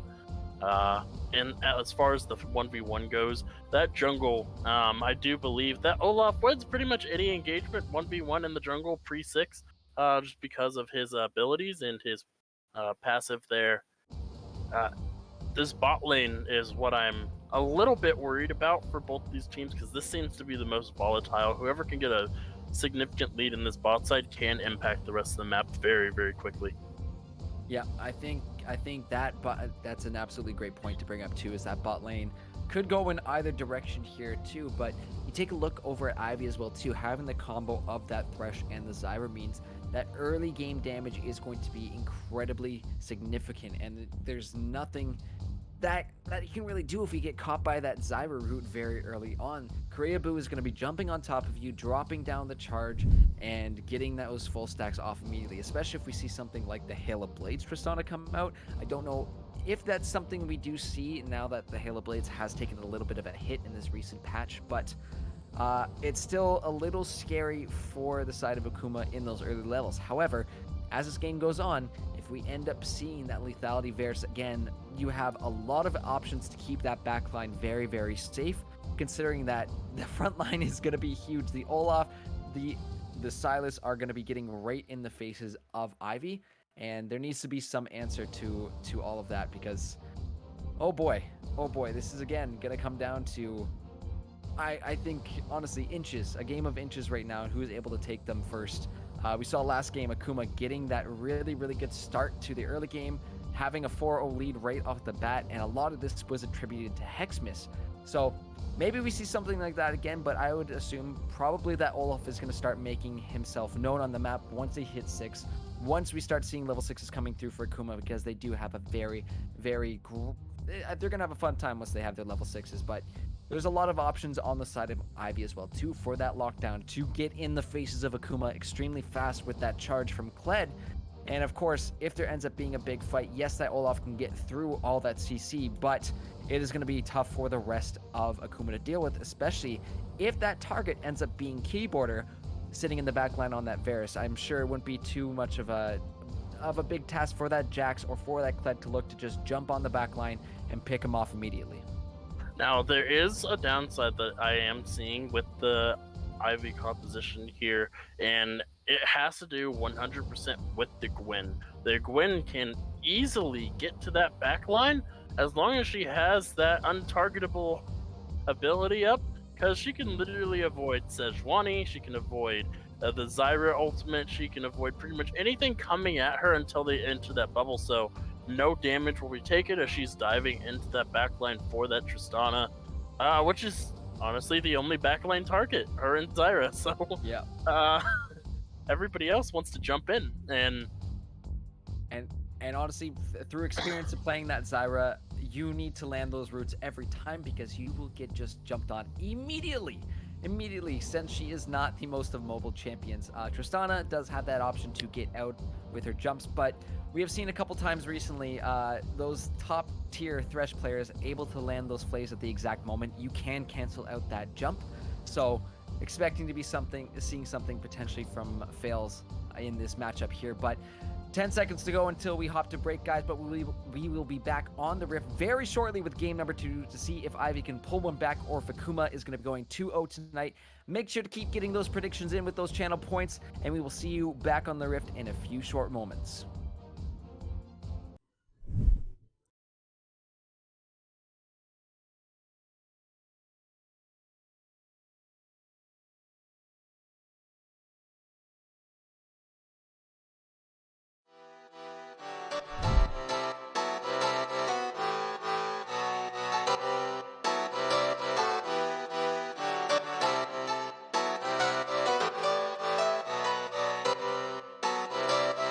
I saw you smile from across the bar. Yeah, she was pretty and so close but so far. She flipped her hair and I thought this can't be true. How does a man like me get someone like you? And then she looked at me and I was confused. Everyone here can't be the one that she'll choose. And I looked back and saw the spark in her eyes. This can't be real, my head's telling me lies. Just like that, you're coming closer to me. Come shake me, grab me, so I wake up from this dream. I can't breathe, come at me. I don't know if I can speak. Then she said, come with me and let's be free.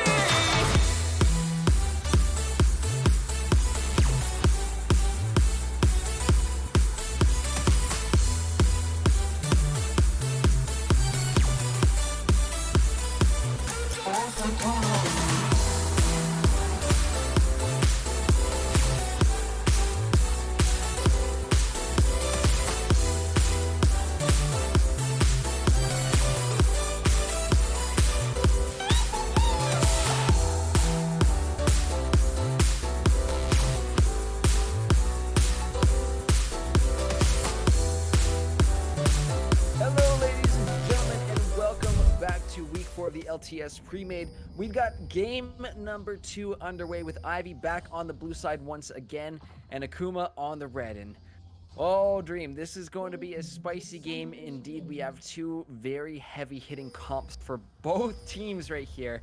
But it's all on the line here for Ivy. They need to find a win right now, or else it's going to be a 2-0 night for Akuma. And, you know, we look at the standings right now, even though we're at we're going to be rounding out week 4 tonight, we are starting to hit that halfway point since it is a 9-week split. And this is where we start to see the division of these teams a little bit. This is where we're going to start to get a little bit of a better idea of who's making it into those playoff spots, who's going to be securing those top seeds, that 1 and 2 seeds. And right now, the way Akuma have been playing throughout this split really has been setting them ahead. So a 4-0 night for them would really put them ahead of the rest of the pack. Of course, we'll have to keep an eye on that other top team as well, Mad City. But this is an exciting night so far for both these teams. They're showing a lot of potential. But Akuma, we're coming through massively in that game number 1. Let's see if they're going to go for something like that again in this second game of the night. But into it we go. The buffs are up. These junglers have started their pathing, and laners are making their way to their lane. So we have now got this game 2 underway with the mountain on the board first. Let's Making see, their way downtown. Making their way. Well, let's see. Sorry, it's like an unconscious tick there that just it comes through. Yeah, you have to. I baited you. Damn it, Dream. But speaking of a little bit of baiting, a little back and forth here is, oh boy, Akuma taking a little bit of damage they might not want to see, and we got to keep an eye especially on this Kled, as you know those remounts onto the Scarl can mean the absolute difference in these close fights we have seen between these teams tonight. So keep a sharp eye out there. You do not want to blink. You do not want to miss this, as we're seeing this trade back again in the mid lane. Fluke will dismount Sac Delay, but he will back on off to safety. Has to get that Scarl back, or else he is in a bit of a sticky situation. Top is trading back and forth right now, still sitting on that wave. Maybe looking for something there for Chris Diff, but we are going to get a quick pause to start this game. So far in this game, a little bit more relaxed than our first game, but we're still seeing some aggressiveness coming out from both sides here. Yeah, I was just taking a look at the chat going on. The chat going on between the teams. We have Sac Delay saying, "Hey, can you read me Gwen's abilities for me?" It's like I can't read them during a pause. Oh, that is funny stuff. Honestly, the LTS players are truly a joy to have here at Legends. They are truly pristine here. Gotta love the banter between these two guys, but we are back into this game. Hopefully the Sejuani is back with us. Yes, it does look like Highs is back into this game right now, but we are just gonna go through the motions here of these early games and see really what priorities are going to be given over this map, as we're seeing these pathings of the jungles potentially take them up towards the top side, but there are pings coming down into this mid lane. Right. Looks like we have a minor desync again. As... I am still at... Alright, guys, Pause we at do 3. have a quick little desync. We are going to get resynced up for you in just a short moment, but...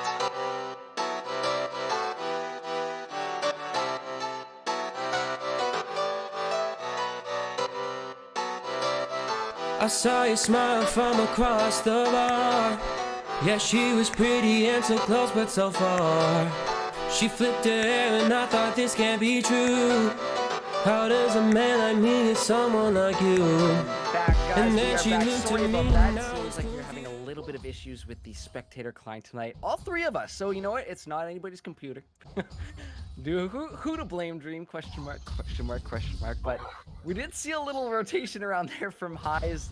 Made himself known in that mid lane, but did not actually look for anything too concrete there. Sac Delay will get the remount, and we're just gonna go back to some farming now. Yeah, Fluke actually going with the Resolve secondary is helping him out quite a bit, plus the passive healing from the Gwen. does make it a little bit hard for the Kled to actually take him out there, as we got another fight in the top side, but looks like we're just more trading. The Silas going to take a bit of damage there. He has burned all of his potions, and there's still 2 corrupting potion charges and 2 biscuits in the inventory for that Jax there. So Jax going to be feeling very strong about that. There is a biscuit that was just put into the inventory for the Silas, but we do see Highs hovering on that top side there, as we got a fight in the mid lane.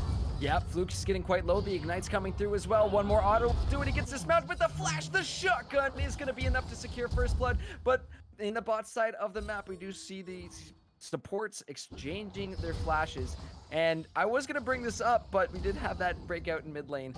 Hexmas repeatedly now, it's been 2 games in a row, he has pathed down towards the bot side, tri-push, and has been able to find a little bit of camps, almost able to try and find that gank on the bot end, but you can see how aggressive he plays into this bot end of the jungle, but it's this time, Ivy gets himself for blood, but Akuma looking to trade it back, Hakurei getting quite low. Uh-oh. As he is forced underneath this turret, but it's gonna be Hexmas finding Sac delay there. These exchanges as he makes a little bit of a pass through the mid lane. Oh my, do not underestimate this guy. He's kind of cracked in the jungle. For a second there, it looked like Sac delay may have had a bit of a lag spike, because he was just sitting there and let the Olaf free hit on him for a good second or 2 there before he actually started reacting. Not too sure. It looks like he's fine coming back into lane, but for a second it did look like he did DC for half a second there. But it is still going to be a kill for the Olaf. Going to feel very good about that. It is a solo kill though. Hold on. Fluke's taking a decent amount of damage. Oh here from my Sac lord. Delay. This could be another solo kill up in the top half of the map though. It will be Highs chasing down Kristiff, and it's Akuma who are the ones in trouble this early game. Sejuani gonna be able to land that slow, that freeze, but it's just not enough to follow up with that damage quite yet. But seeing those summoners are being exchanged, Kristiff and Fluke both with their flashes down will not have them for quite some time here, so expect to see those repeat ganks coming through. Oh boy, Fails coming close with that. I believe Korean Boo felt the air of that hook on their hindquarters there. Very, very close, but take a look right now as Sac Delay potentially coming down towards this bot side, but those question mark pings were coming through from X-Fluke, so they're going to know something's up. That rotation is possibly coming through, and Akuma will back on off. Yeah, it is going to be just a reset from the Thresh there. We do see that Keyboarder is sticking around just to try and get a little bit more CS. Level 6 is coming through for multiple champions here. The jungle is level 6 for Hexmas there, still level 5 for the Sejuani. That Glacial Prison still not able to be used. But level 6 is across the board for both of the solo lanes there. Fight here in the mid lane. Does look like Sac Delay does lose out on that one this time though. Just a little bit, but still gets to sit on that Scarl for now. However, we're going to see Hexmas start up this Mountain Drake already, as bot lane is looking for a little bit of prio. Fails here, landing the Flay onto Vanilla. Possibly looking to just disengage off of that one. Fluke, again, trading up with Sac Delay. Will take a turret shot right there, but Fluke is in a lot of trouble. That's going to be the charge used. And will it be enough? That Ignite is ticking down, but he just is able to survive. In the meantime, though, Hexmas able to find that first dragon of the game, potentially rotating towards mid, which is why we see Sac Delay getting the hell out of there, as some fighting is going to go on in this top half of the map. Kristiff looking to go back in. Hakurei is going to be taking some decent damage, but look on the backside. On the flank, it's going to be Highs.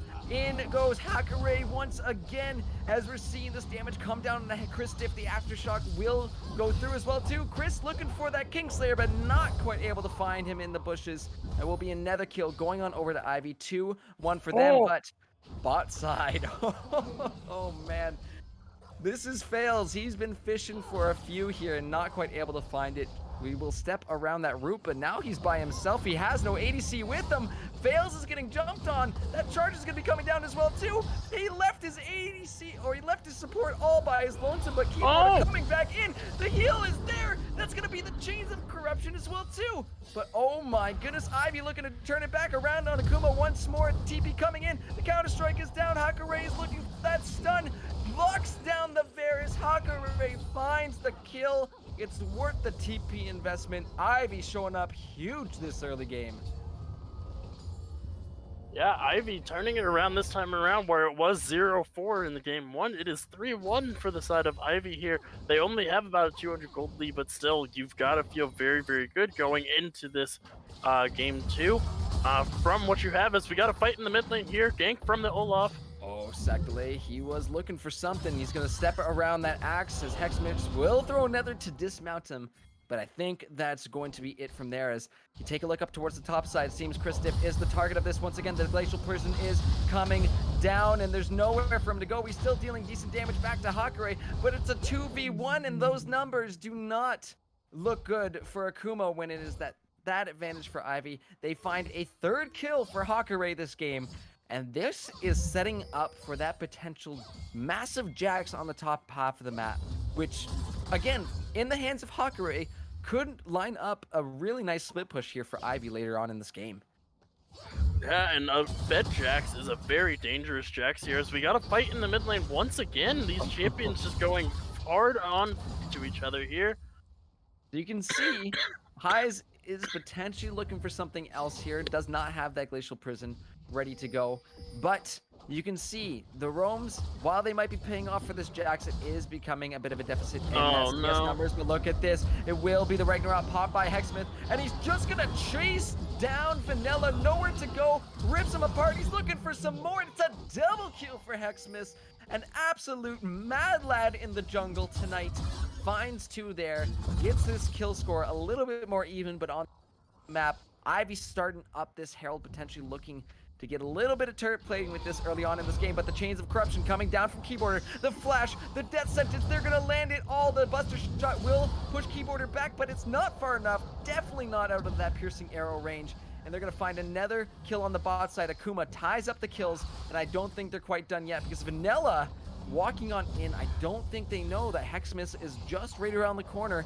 And oh my god, he threads the needle. The Stranglethorns will come out, but look at Hexsmith getting right underneath the tower. The lantern will pull him out, and one last auto from Keyboarder. He's gonna take a turret shot that almost takes him out, but they survive once again. Akuma are now back in the lead, and they put that gold lead up for them as well, 2.2k. Oh my goodness, Dream. This is heating up quite a bit. Yeah, on a different note though, from that fight there that just went oh so poorly for Ivy there, the Rift Herald does go over to Ivy, and look who's holding on to it. Yep. They're putting It's all of Hakare. their baskets into Hakare here. They know. Oh man. Oh, look at this though, the charge up to the top lane. Kristiff is gonna get just shredded apart.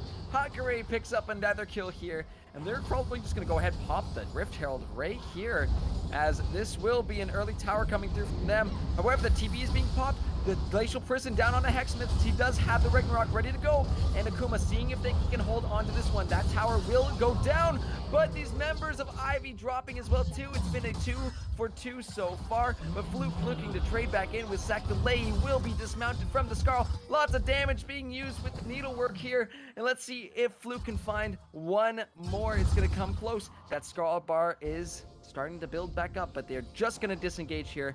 However, first tower is gonna go over to Ivy. Yeah, and the Rift Herald is still alive. No, it's not. It is now dead. But I do think that is a net win for Ivy there. They get the first tower. They get 2 out of the 3 kills that were up there. So. Uh-oh, a little bit of trade back and forth. The Stranglethorns, but oh my god, the damage coming out of Keyboarder is absolutely insane. However, look at this. Highs is on the backside with the flank. That will be the flash, but into the buster shot. You got nowhere to go. Keyboarder gets picked off, and now Death Sentence is the last and only thing that Fails can do right now. Again, no escape for this bot side as Ivy coming out of nowhere with the numbers. They will find that win in the bot half and most likely be able to pick up this Inferno without any contest. Yeah, we do see Gwen is trying to get some sort of trade up on that top lane. Unfortunately, the plates are still up, so she's not going to get this tower yet. I say this as another wave comes in. She might be able to get it once the plates go down here in the next 10 seconds. So, and we are going to see a Cloud Soul be taken up for the map. And if you're Akuma and you see a Cloud Soul and you happen to be playing Olaf, you are very, very happy with that. Yeah, you smell that? That's lower ulti cooldowns I smell there. Honestly, that's- for both sides though, they both have incredible ults that can be coupled up with multiple members of the team. So it's I think going to be a highly contested Drake. Well, it's Cloud Drake. I say that lightly. It'll be a good Drake for really both teams here, as you see Hexsmith looking for something up in this top half of the map. Hakare will get the counter strike down and jumps on back to the safety of his minions. Doesn't look like Hexsmith wants to bite off that, as he will back on off to his own side of the jungle. Yeah, every time I see a Jax and a Olaf in the same game, I always have like this mental image of what their fight would look like in a real life actual combat, and it's always entertaining to think about. But that's just my creative mind going a little bit too crazy there. As it looks like Kristoff may be in trouble yet again. He is chasing a little bit too deep, and Hayes is up there, but it looks like he's going to back off for now. Oh, that will be Fails getting caught by the root. A little bit of poke damage from those plants in the bottom half of the map, but let's see if Keyboard is able to find. Yes, yeah, he's able to find some back rate. Wow.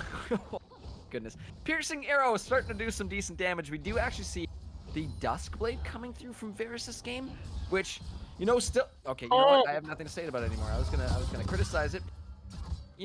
Unlike the Prowler's Claw, you don't get that bonus lethality. However, it's still hitting hard. However, hitting even harder is these mid laners who have shown up here to take down Fluke. Hakare getting low as well, too. Almost able to find the trade back. That last turn shot will not be enough, but Hexsmith coming in saying, "What have you done to my mid laner? You shall now be punished." But is he going to be able to find it? The flash on in, the Ragnarok will come through. The Chilling Smite is what he's just going to give him a nice little bonk on the head. Is still a 1v2 situation. Not able to clean that up, as Hayes will get the trade back there. Oh my goodness, but take a look at Kristoff right now. Going back into that mid lane, but we are being taken down towards that bot half of the map, as this turret is getting lower, but numbers coming in right now from the side of Ivy. That will be the Chains of Corruption used to play away to keep Vanilla out. Strength of Thorns have been popped. Keyboard is going to take a turret shot and gets taken down. Fails, has nowhere to go again, and it is a double kill for Vanilla. What's going on? This game is going absolutely insane right now. Kristoff is going to try and fight the Kled, even though he's 0-3. He doesn't have his mythic yet. Still sitting on components, most likely going for that Everfrost, I would assume. That is the best in slot for the Sylas at the current moment here. And Kristoff, he has not had fun this game. 0-3-0, not even an assist to his name. He is ahead in CS by a little bit, but hold on. Decent trades coming out as well too. He will get the dismount. The charge is actually going to be used just to give him that extra little piece of mobility, but we are starting to see a little bit of numbers coming around to this mid lane. But again, keeping an eye on those mini maps. Akuma knows what's up. They have pinged the top half of the map. They know that Hakare is going to be floating around there looking to take out that tier 2.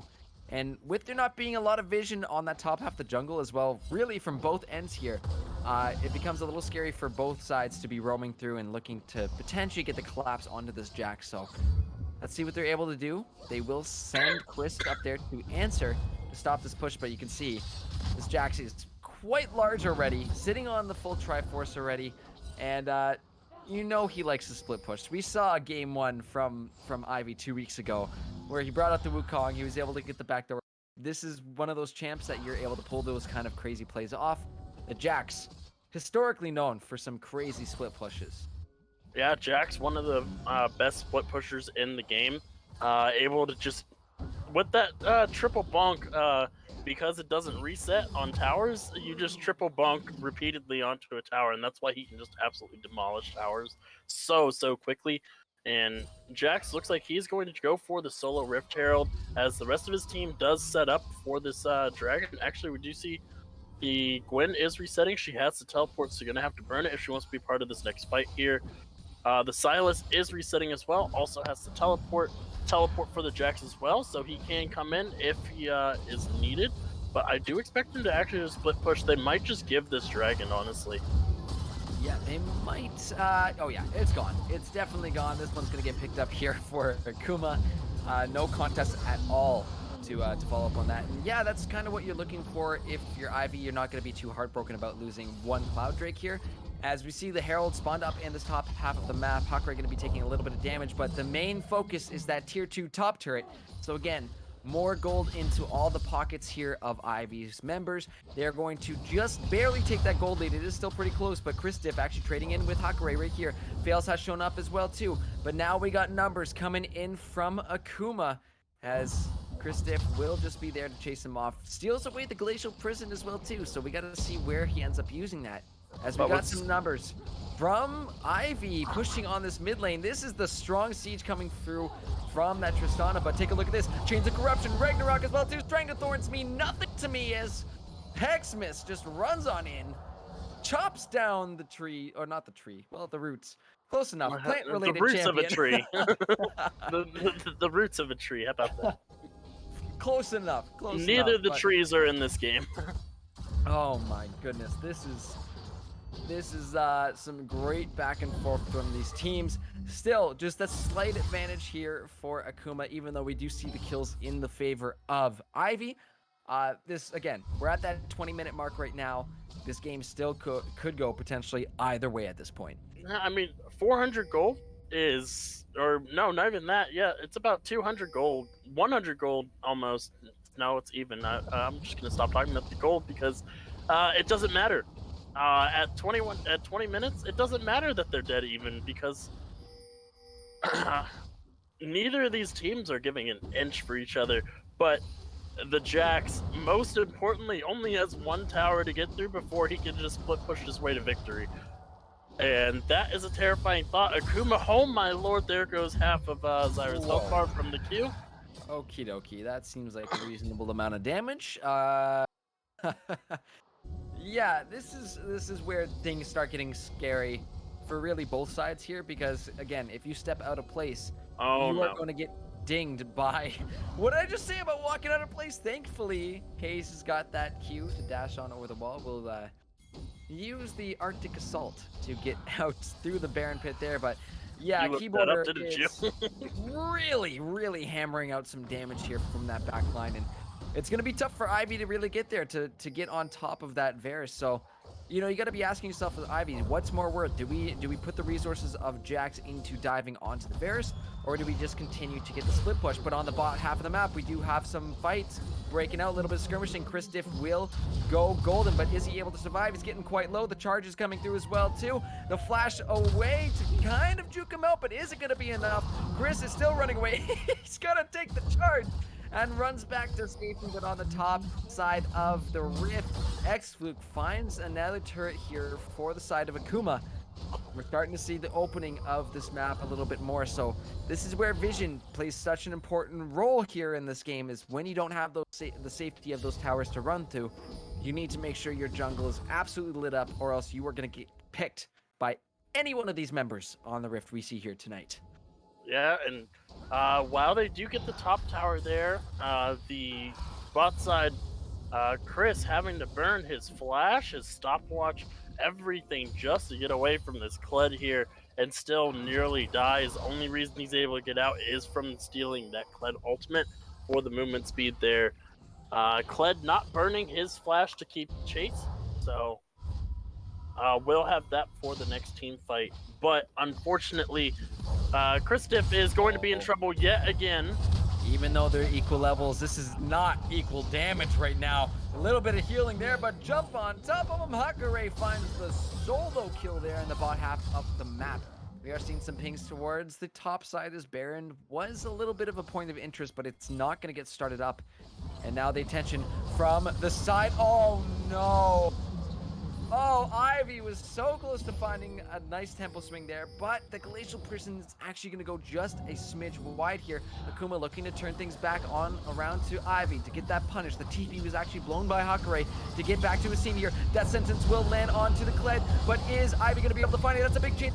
However, it's going to force Akuma not to be able to step into this fight. Fluke gets taken out. It's a double kill for Hakurei. Over the wall goes Kareem.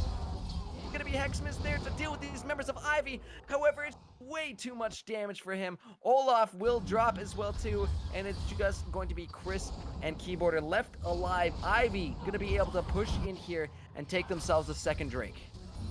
Yeah, and it is now a 2,000 gold lead for Ivy, the first significant gold lead we've had in a while, and the first significant gold lead that Ivy has gotten the entire series, actually. Now the Dragons are tied up there, up 4 towers to 2 over their opponents, 16 kills to 11. They are in a very strong position, and Jax sitting on 8 kills. He only hit it with the Triforce. He has the Black Cleaver there as well. Looks like he's going for the Sterix Gauge as his third item. I would assume that is the Sterix Gauge. I'm not 100% sure. I think those are the Sterix Gauge components. So going for that Sterix Gauge in the third as his third item, and once he gets that, it becomes nearly impossible to kill him, as Kristiff is going to be chased down yet again. You just saw this happen in the bot half of the map, but he's got to know there's something up here, as Hayes will actually see Fails rotating up towards that top half, so knowing that they can't see Akuma anywhere else on the map, there's a good chance that the rest of those numbers are rotating up, so he's going to back on off. And both these teams will just part ways for now. But it is these next few minutes are going to be a battle for this vision here, as we're seeing Vanilla come on in and clear a little bit of this vision off. Scuttles is going to get secured too by Ivy, so this is setting themselves up really nicely for that Baron control. Yeah, and Ivy playing this game very, very safe as well. Going to be trying very hard to not throw their lead. They're playing carefully, only taking engages where they can, like this. Oh boy, again, this is going to be Kristiff in a bit of trouble right now. The charge is going to be used. Can he unmount him, dismount him? No, he cannot. It's just way too much damage coming in right now from Sac Delay. And unfortunately, Silas is not quite able to keep up this game and having a little bit of a rough one. Here's X-Luke looking for something over the blue buff wall there, as Akuma gonna have to back off. They do not have the numbers advantage here. Hexmas still standing strong here in the front line of this. Death Sentence is gonna coming out onto highs. Box will be popped as well too. There's gonna be the needlework used as well too. Poke from that piercing arrow, not quite able to land, but Strength of Thorns knocking up 2 members of Akuma. Lantern's gonna be coming down for that extra shield, but Flay lands on no one. Akuma still as a pumping out tons of damage. Fluke looking to go back in as well too. Korea Bow is only on a sliver of health, but Vanilla makes it out. No, that piercing arrow is just way too. Keyboarder fighting from the back line with the last little bit of mana he has in his pocket, and it will be a 3-for-0 trade in favor of Akuma. That gold lead, again, almost right back up to even if they're able to secure this Baron, which again, no Haze on the map, only 2 members left. I think this Baron's just going on over to Akuma, and we are going to be right back at even on the map, Dream. Yeah, and that was a very poor position fight. I just praised Ivy for being patient, waiting for their moment, and then they take a fight that they 100% should not have taken. The Kled was not there. They did not bait out the Olaf ultimate there. He held on so long, waiting for the right opportunity to use it, and the trade just ends up so poorly for Ivy, and they've just lost control of this game once again. Now almost a 1,000 gold lead for Akuma, and if you're Ivy, you got to be wondering, what was that play? They still have a chance in this game. It's just going to be harder now because the Baron is such a pivotal thing on the map. It is going to be very difficult for them to try and pull it back once again. We even see, it looks like a bush bait from Ivy to try and get something here. See, lots of good vision for Ivy around here too, so they kind of have really good dominance over this this side of the jungle right now. Is that going to be the charge being used? It is. Sac Delay is going in. TP is going to be used to answer as well too. Ragnarok actually being popped defensively to try and escape out of all this CC. He's still running back and forth, but that's going to be the Chains of Corruption coming down as well too. We see on the backside X-Fluke trying to trade up Box to try and stop a few of these members as well too, but Hakare is just gonna go into the Counter-Strike and escape from that one. But take a look at this. Kristiff going on in. Big Strangle Thorns from the Silas as well as he hides it away. X-Fluke will go golden, but it's Akuma on the chase right now. Kristiff flashing on in. He's gonna go golden as well too. A lot of stopwatches and Zanya's being burned across the board. But in the end, nobody dies, Dream. No, no. Nope. Nobody dies. However, this pressure coming from that Baron for the next little bit is going to be huge. Mid tower is taken down, and Akuma getting some decent pressure up as this dragon is up in 5 seconds here. They're going to go for this tier 2 tower as well too. Kingslayer will not be able to land, but this is tempo back into the hands of Akuma. Meanwhile, Hexmith there taking this next Cloud Drake, gonna be setting them at Soul Point while the rest of Akuma pushing onto this inhibitor tower. They're gonna take that one too. Maybe going for the inhibitor as well too. A little bit of knockup from Hayes, but the Lantern takes our Fluke back to safety. Chains of Corruption coming down. Big piercing arrow onto Vanilla. Order finds one from the back line. Zack Delay going to get that ultimate hijacked away from him. And I'm gonna have to get some water, Dream. You might not have a lot of time to get water here because they are pushing onto the inhibitor. Only 4 people alive. It looks like they may want to just back out here, though. Don't want to take any more fights. During all of that, the Olaf went and solo took the Cloud Dragon, so now they are on Soul Point here. 3,500 gold or 3,000 gold lead here, almost. As looks like Kuma is not done there. Going to push into this bot side now. As you see Jax moving up to that top side, going to start split pushing. Once again, they realize that this may be their only way to win. The Baron has timed out here, so... Yeah, and while we've seen a lot of good back and forth from these teams, we are, again, seeing that win con on Ivy as we got to get the split push up. We got to get it off. However, Akuma has been responding very, very well to the split push. We are already seeing the pings coming out onto this Jax, so they are sending multiple numbers up there to deal with Hakare, as they cannot let this be an option for Ivy. This is probably their main window into getting back into this game. We know Hakare is capable of finding these win cons for Ivy. So Akuma, all they have to do is make sure to shut down Hakare wherever they possibly can. Because in terms of fights and the way they're going, that damage that we're starting to see from Varus is absolutely insane. And again, you get enough poke off from the back line, the rest of Akuma is just going to be ready to dive in and finish you off. So it's got to be smart plays from either side here. Let's see how it's going to break down, because we are just passing that 31-minute mark as well too. And this is where a big team fight really can be a game-deciding fight at this point here. Yeah, and it is very dangerous for either one of these teams to actually take a fight, because if it is unfavorable to either one of those teams, both teams have the potential to just run down a lane and end the game. There is more than enough damage. If Ivy does win it, they can just run down a lane, run down mid lane despite the super minions, and end the game as long as they keep their waves safe. And on the other side, there's already an open inhibitor. So if Akuma gets a good fight, then the game is just over, and it'll be 2-0 for Akuma. Varus. Oh, charge. Glacial Prison going to be used as well too. Fluke is in some big trouble, but the Lantern to bring him back into the box. Laid down by this Thresh. Zack Delay going to be dismounted, but that's going to be a big strangle juice on the 3 members of a... However, backing on off, Chris Diff gets quite low from that charge off of Karibu. My apologies, Karibu. But again, crazy back and forth. Nobody's going to die right now. Siege will continue on bot side. Turret looking to take this next inhibitor turret as well too. Kingslayer will not land. Chris Diff is quite low. Lantern is going to be coming out. Fluke managed to flash in and take it back. Hakare looking for anything back here as the Zonya's coming up from Chris Diff. He will survive for a little bit longer. Beautiful death. No, he won't. Ryabu takes out Hexmith, and now Ivy flipping it back onto Akuma. It's low health parts for all these members. Kariabu getting the resets right now. Will flash forward, gets the explosive charge, but actually gets taken down by Chris Diff. Oh my god, it's an absolute bloodbath on the spot side of the map. The Lantern will not be able to save the life of that last remaining member here. However, it's Ivy that find the team fight. However, take a look at the base right now. You got super minions pushing on those next turrets, so they're gonna have to get back real soon. Yeah, they are going to send the Kled to go back, while they do have the Jax, the Zyra, and the Sejuani heading for that Baron right now. They should have enough time to do this, and Jax can take it very, very quickly. It is going to be melting down really, really fast. We do see the TP available for Fluke, but still 16 seconds on that death timer. Hexmith has just respawned as well too.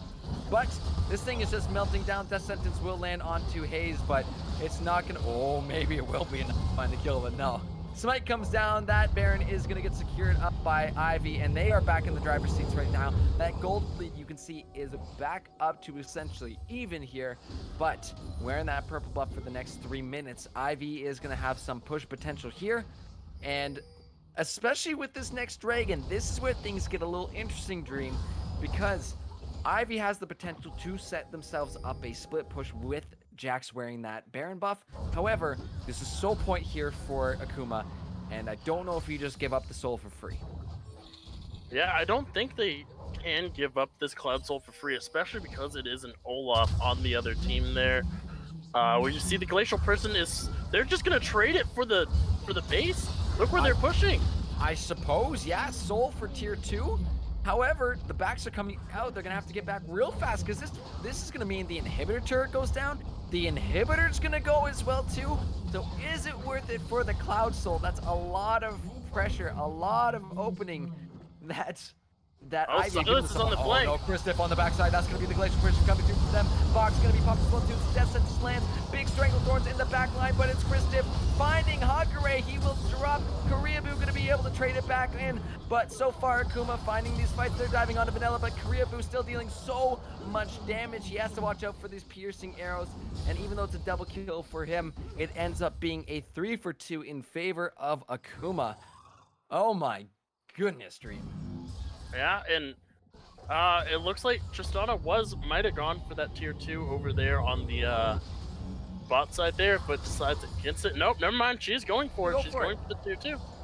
She still has the Baron buff. You can see exactly where these members of Akuma's are, so you might as well just go for it.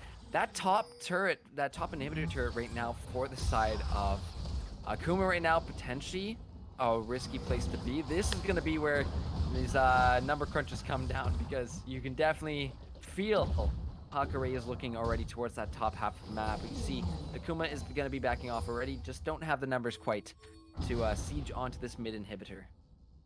Yeah, the Soul does go over. They win a team fight, but they lose pretty much everything, as we do see.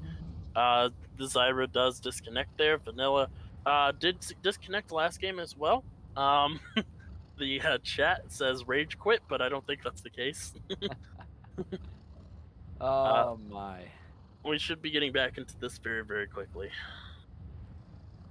Yep, just a few little DC issues going on, but yes, the reconnect right away, which means we'll be back into this game very, very shortly. But Dream, looking at what we got here, we have multiple exposed inhibitors, back and forth with the dragons and the fights, and honestly, with a Elder up in 4 minutes, another Baron up in 3.5 minutes, we could see some potentially massive team fights here as we get into almost the 37-minute mark of this game. Very long game so far from both these teams. And oh, here we go again. Not again. It seems we have a quick little sync issues. We will fix that up as... Wait a minute. Are we all back synced up? Okay. We will get resynced in just a few seconds, guys. Our apologies, but we will be back on the riff in just a second. Seems we're having a few technical issues, but see you soon.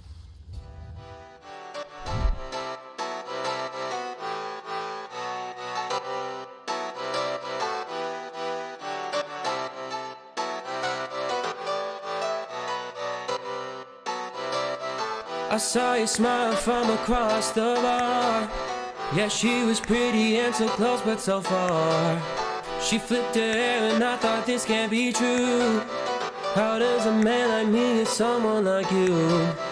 And then she looked at me and I was confused. Everyone here can't be the one that she'll choose. And I looked back and saw the spark in her eyes. This can't be real, my head's telling me lies. Just like that, you're coming closer to me. Come shake me, grab me, so I wake up from this dream. I can't breathe, come at me. I don't know if I can speak. Then she said, come with me and let's be free.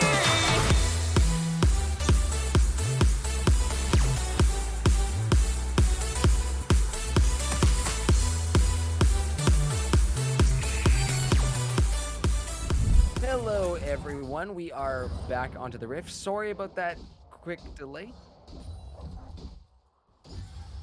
But we are back onto the rift now. We seem to be having a few little issues with the League of Legends spectator client once again, desyncing all of us here on the production crew tonight. But this is looking like a little bit of a spicy setup here for Ivy, as we are seeing some numbers gather on the top half of the map here.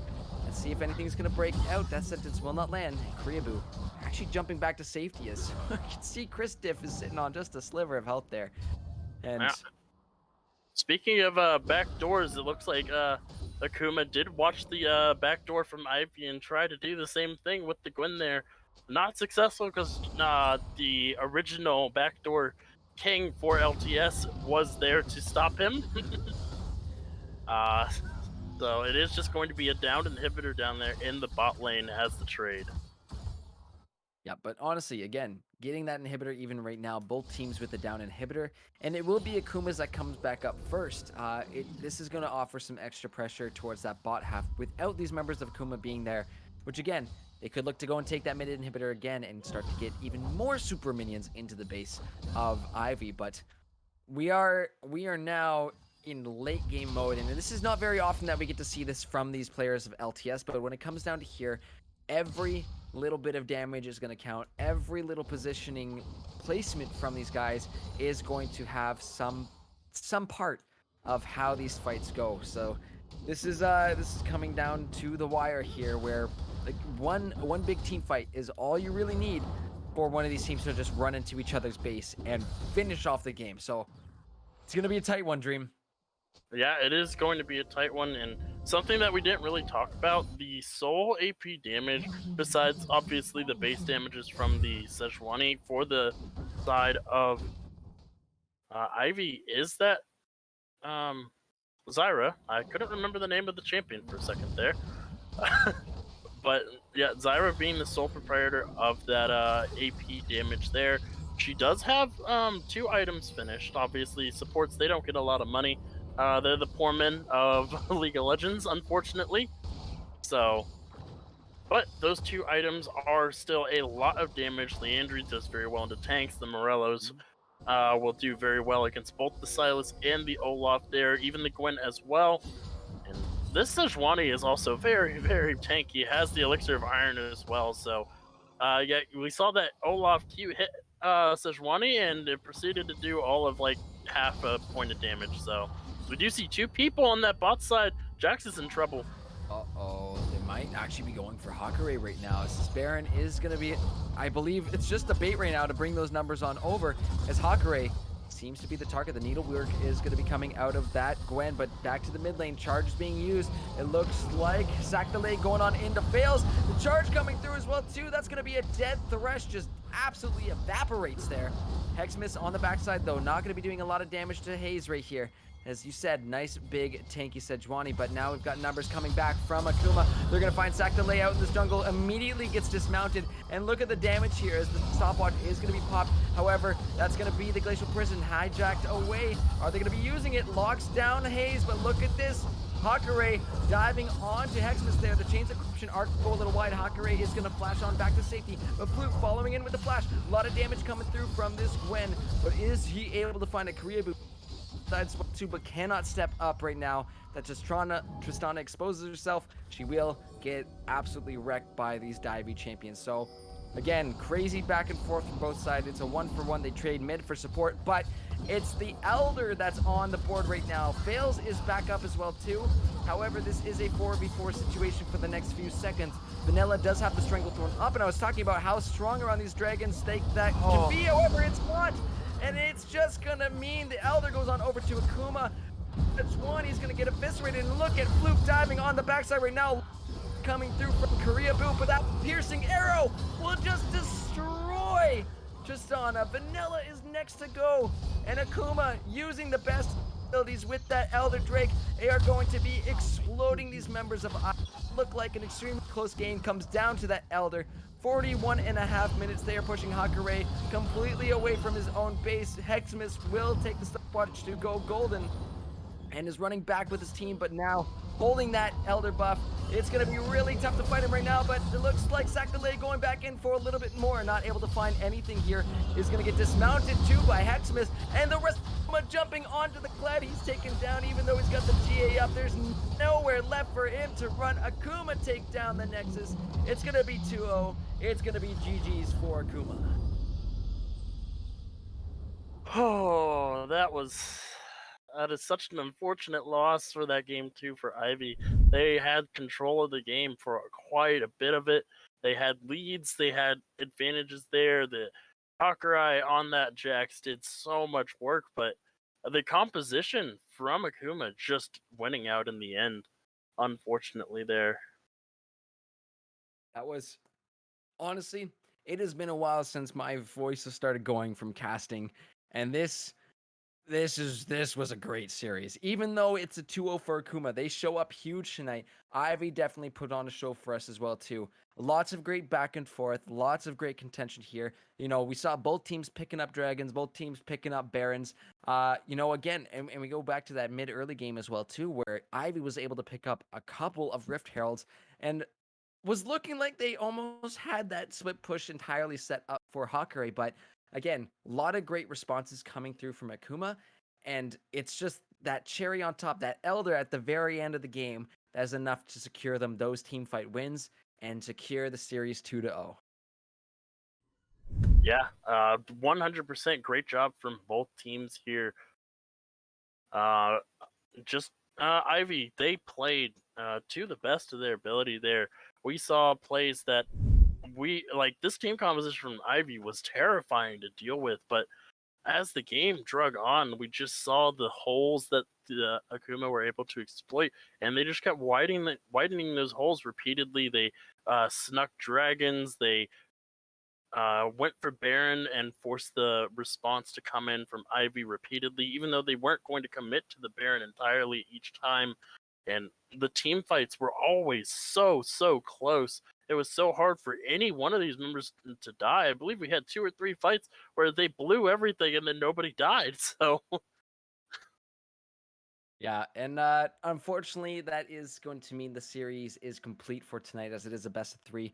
I could see the call for Silver Scrapes out there in the Twitch chat there, which, you know what? I am a big fan of hearing that music to my ears when we get to those game 5s, but unfortunately, we're going to have to wait until we get to the playoffs later on in this split. But honestly, incredible game from both sides here. Predictions have been handed out, so those of you who voted for Akuma are going to be getting a little extra to top you off for the rest of the week. And there is a player of the game poll going on, so please make sure to let us know who you think deserves that title, of player of the game after that game number 2 here. But honestly, great stuff from both teams, but in the end, it is Akuma that take home the win here tonight in week 4 of LTS Premade. We will take a short break here while we tally up your player of the game. Come back. We'll close things out with our lovely host / analyst, Salt Spreader. So we will see you back on the desk in just a few short moments.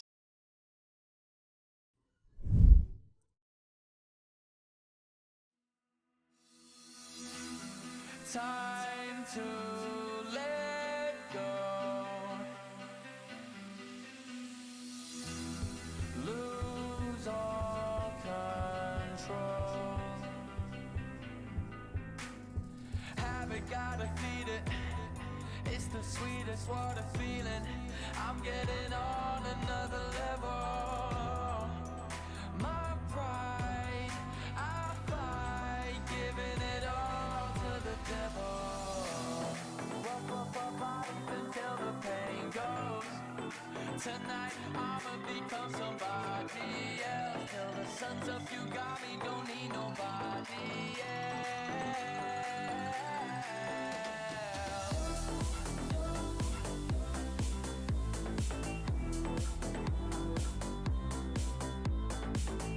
Till the sun's up, you got me, don't need nobody else. Nobody else.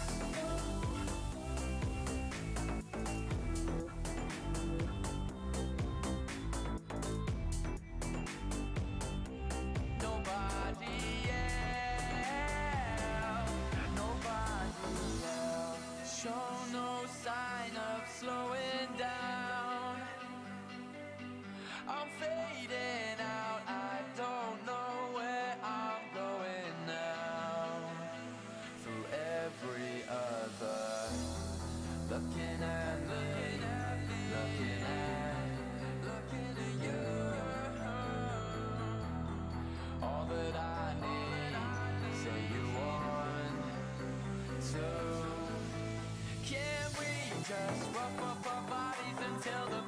goes. Tonight I'ma become somebody else. Till the sun's up, you got me, don't need nobody else.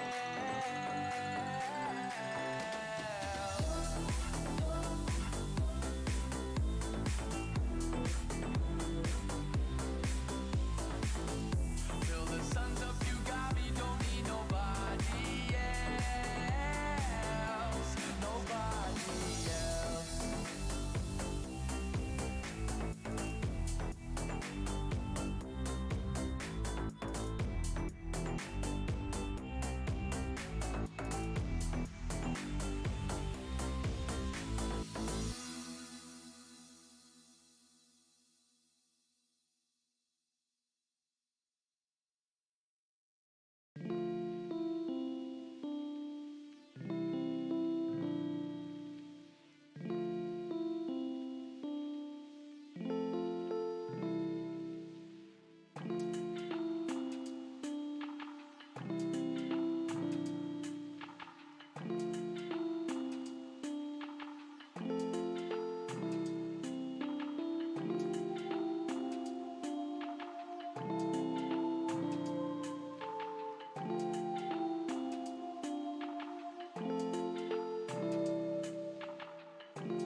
Alright everybody, welcome back for the final player of the game for the night. It is going to be AKM Chris Diff going 1-7-8 or 1-7-4 on that Silas.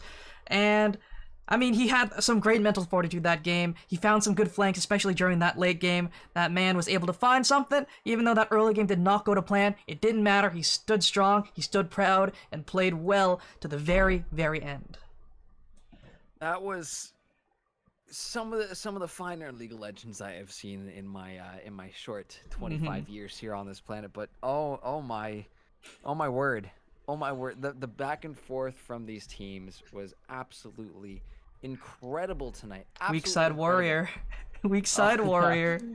Weak side warrior. There we go. Up in that top lane with the Silas this game. I mean, you know, we did see a little bit of a rough start there at the beginning of the game, right? We saw Jax immediately 3-0, but in the end, it came down to a few of those clutch ults that Chris Diff was able to hijack away. And it definitely played a big role, especially we saw there near the end, taking away that glacial prison, which just set up beautifully Akuma for really making those picks across the board. But honestly, I gotta give props to both teams here tonight. They both played amazing, and again, we see on the side of Ivy that big top laner, Hakare, coming through once again and making some crazy stuff happen. But tonight, they did have to go against the Titans, that Akuma team, who are now 4-0 on this split. Yep. They have not dropped a series yet. So this has been truly incredible stuff to see this kind of level of skill coming out from Akuma. And it is going to be a very tough team to take down. So great stuff from both sides, but Akuma, oh man. They are watch looking out, 'cause scary. They, They are looking Yes, they are. scary. I Oh, mean, man. with that, don't forget Valorant all throughout this weekend. Let's Talk Legends. It's the draft episode, right? This Sunday? Yes. The draft This weekend episode. We got a couple streams coming up Saturday and Sunday at 3 p.m. EST. We have both our Valorant leagues kicking off week 4 as well too. And then Sunday night for those draft players out there, we did it for the pre-mades last week, but this Sunday night on Let's Talk Legends for episode 4, I want to say we're on now, but we are going to be doing power rankings for both the draft leagues. So Oh, make yeah. sure to tune into that. We're going to be having some fun on Sunday nights, guys. But honestly, before we head out tonight, I just want to give a big thank you to both these teams for giving us an excellent series to cast and to show off to you guys there at home. Thank you so much, guys. It has been an absolute pleasure casting for you tonight. Definitely. Thank you, Mr. Gurf. And don't forget to thank Mr. Dream, because he was there all night as well, being your beautiful, beautiful color caster. And it's me, Salt Spreader, signing off the night. Take care, everyone. Have some good tunes as we do end off the night. Take care, and we'll see you tomorrow. Peace.